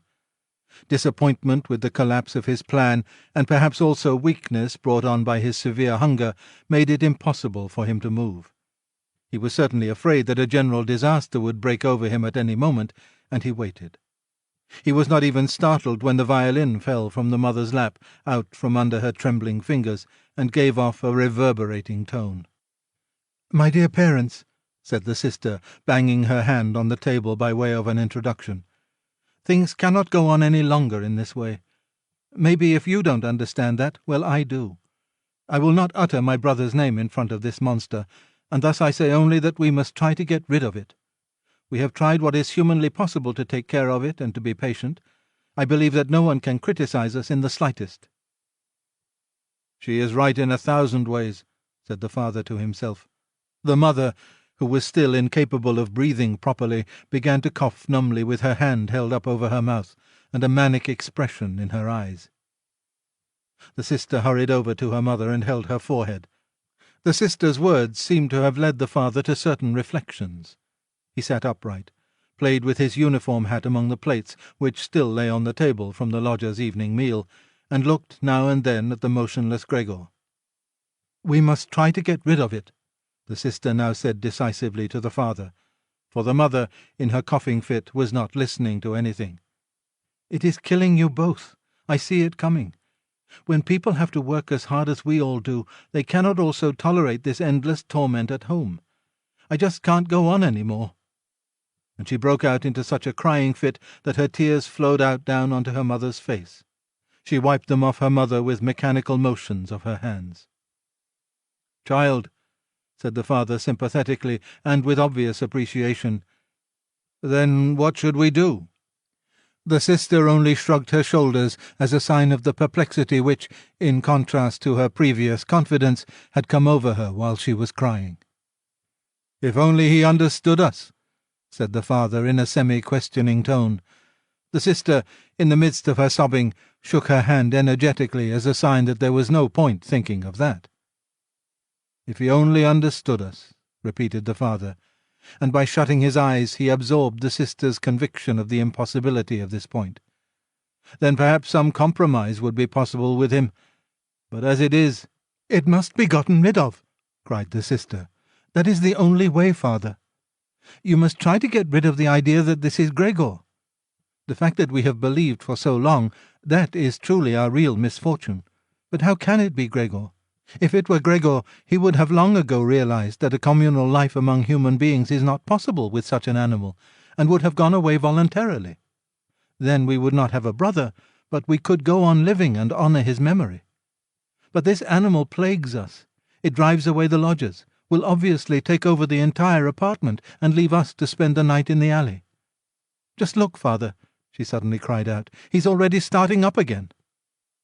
With a fright which was totally incomprehensible to Gregor, the sister even left the mother, pushed herself away from her chair, as if she would sooner sacrifice her mother than remain in Gregor's vicinity, and rushed behind her father, who, excited merely by her behaviour, also stood up and half raised his arms in front of the sister as though to protect her. But Gregor did not have any notion of wishing to create problems for anyone, and certainly not for his sister. He had just started to turn himself around in order to creep back into his room. Quite a startling sight, since, as a result of his suffering condition, he had to guide himself through the difficulty of turning around with his head, in this process lifting and banging it against the floor several times. He paused and looked around. His good intentions seemed to have been recognized. The fright had lasted only for a moment. Now they looked at him in silence and sorrow. His mother lay in her chair, with her legs stretched out and pressed together. Her eyes were almost shut from weariness. The father and sister sat next to one another. The sister had set her hands around the father's neck. "Now perhaps I can actually turn myself around," thought Gregor, and began the task again. He couldn't stop puffing at the effort, and had to rest now and then. Besides, no one was urging him on. It was all left to him on his own.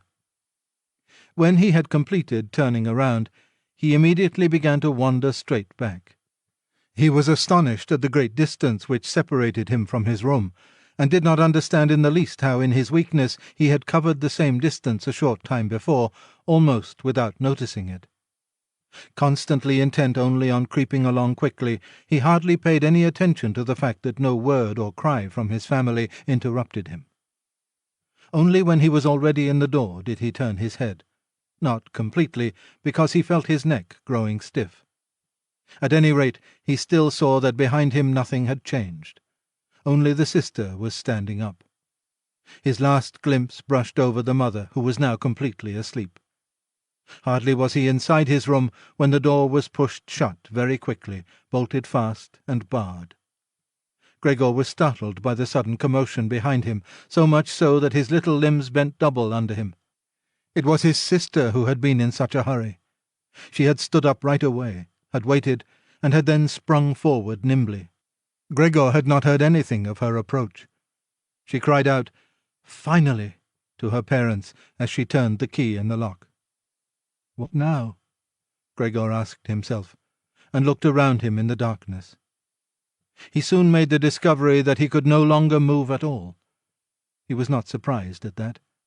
On the contrary, it struck him as unnatural that up to this point he had really been able to move around with these thin little legs. Besides, he felt relatively content. True, he had pains throughout his entire body, but it seemed to him that they were gradually becoming weaker and weaker, and would finally go away completely.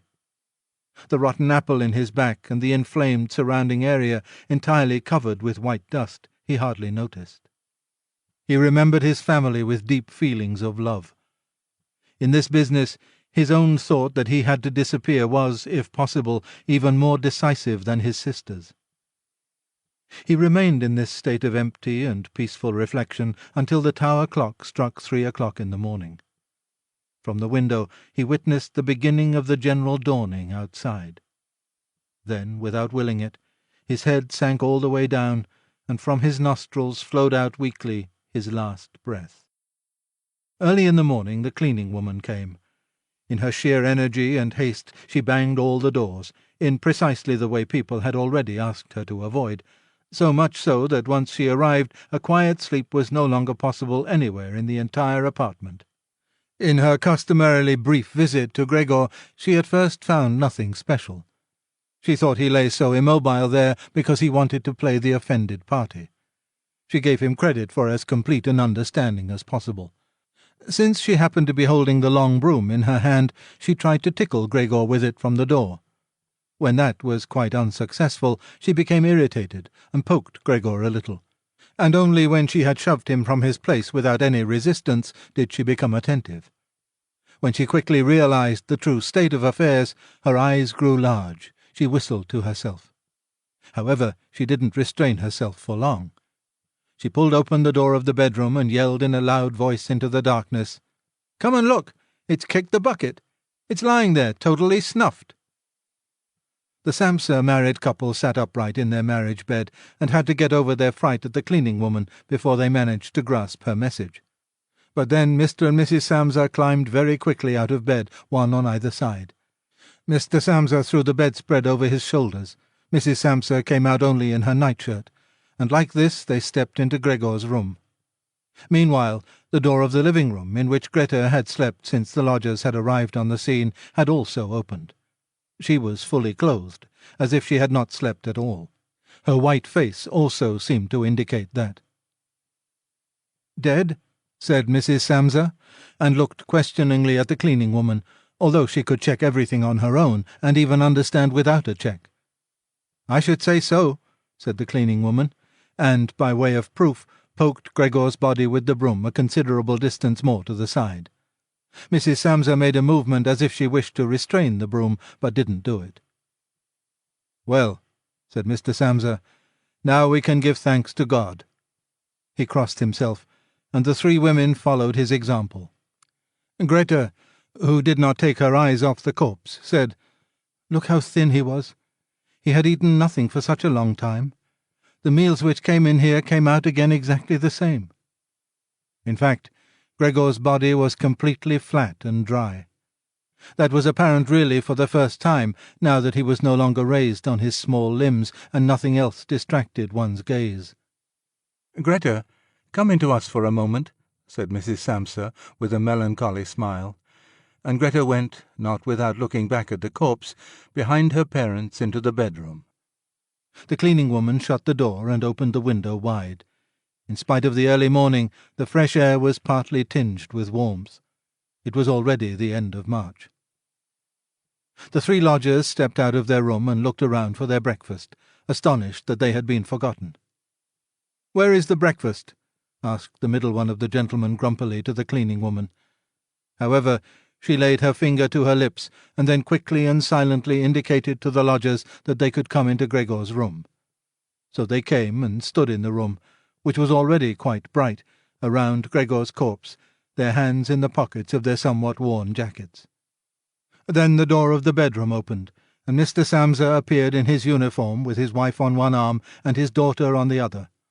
All were a little tear-stained. Now and then Greta pressed her face onto her father's arm. "Get out of my apartment immediately," said Mr. Samsa, and pulled open the door without letting go of the women. "What do you mean?" said the middle lodger, somewhat dismayed and with a sugary smile. The two others kept their hands behind them and constantly rubbed them against each other, as if in joyful anticipation of a great squabble which must end up in their favour. "I mean exactly what I say," replied Mr. Samsa, and went directly with his two female companions up to the lodger. The latter at first stood there motionless and looked at the floor, as if matters were arranging themselves in a new way in his head. "All right, then we'll go," he said, and looked up at Mr. Samsa as if, suddenly overcome by humility, he was asking fresh permission for this decision. Mr. Samsa merely nodded to him repeatedly with his eyes open wide. Following that, the lodger actually went with long strides immediately out into the hall. His two friends had already been listening for a while with their hands quite still, and now they hopped smartly after him, as if afraid that Mr. Samsa could step into the hall ahead of them and disturb their reunion with their leader. In the hall, all three of them took their hats from the coat-rack, pulled their canes from the cane-holder, bowed silently, and left the apartment. In what turned out to be an entirely groundless mistrust, Mr. Samsa stepped with the two women out onto the landing, leaned against the railing, and looked over as the three lodgers slowly but steadily made their way down the long staircase, disappeared on each floor in a certain turn of the stairwell, and in a few seconds came out again. The deeper they proceeded, the more the Samsa family lost interest in them, and when a butcher with a tray on his head came to meet them and then with a proud bearing ascended the stairs high above them, Mr. Samsa, together with the women, left the banister, and they all returned, as if relieved, back into their apartment. They decided to pass that day resting and going for a stroll. Not only had they earned this break from work, but there was no question that they really needed it, and so they sat down at the table and wrote 3 letters of apology. Mr. Samsa to his supervisor, Mrs. Samsa to her client, and Greta to her proprietor. During the writing, the cleaning woman came in to say that she was going off, for her morning work was finished. The three people writing at first merely nodded, without glancing up. Only when the cleaning woman was still unwilling to depart did they look up angrily. "Well?" asked Mr. Samsa. The cleaning woman stood smiling in the doorway, as if she had a great stroke of luck to report to the family, but would only do it if she was asked directly. The almost upright small ostrich feather in her hat, which had irritated Mr. Samsa during her entire service, swayed lightly in all directions. "All right, then, what do you really want?" asked Mrs. Samsa, whom the cleaning ladies still usually respected. "Well," answered the cleaning woman, smiling so happily she couldn't go on speaking right away, "about how that rubbish from the next room should be thrown out.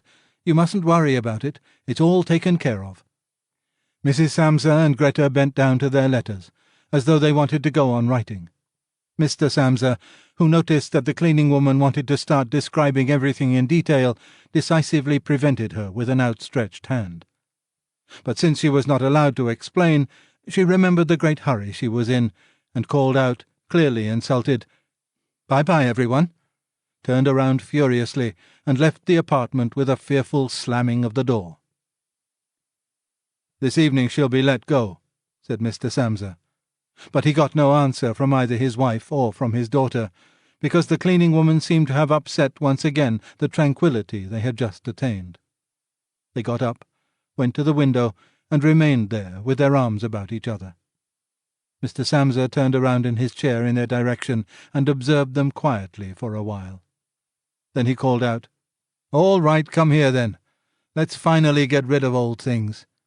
And have a little consideration for me." The women attended to him at once. They rushed to him, caressed him, and quickly ended their letters. Then all three left the apartment together, something they had not done for months now, and took the electric tram into the open air outside the city.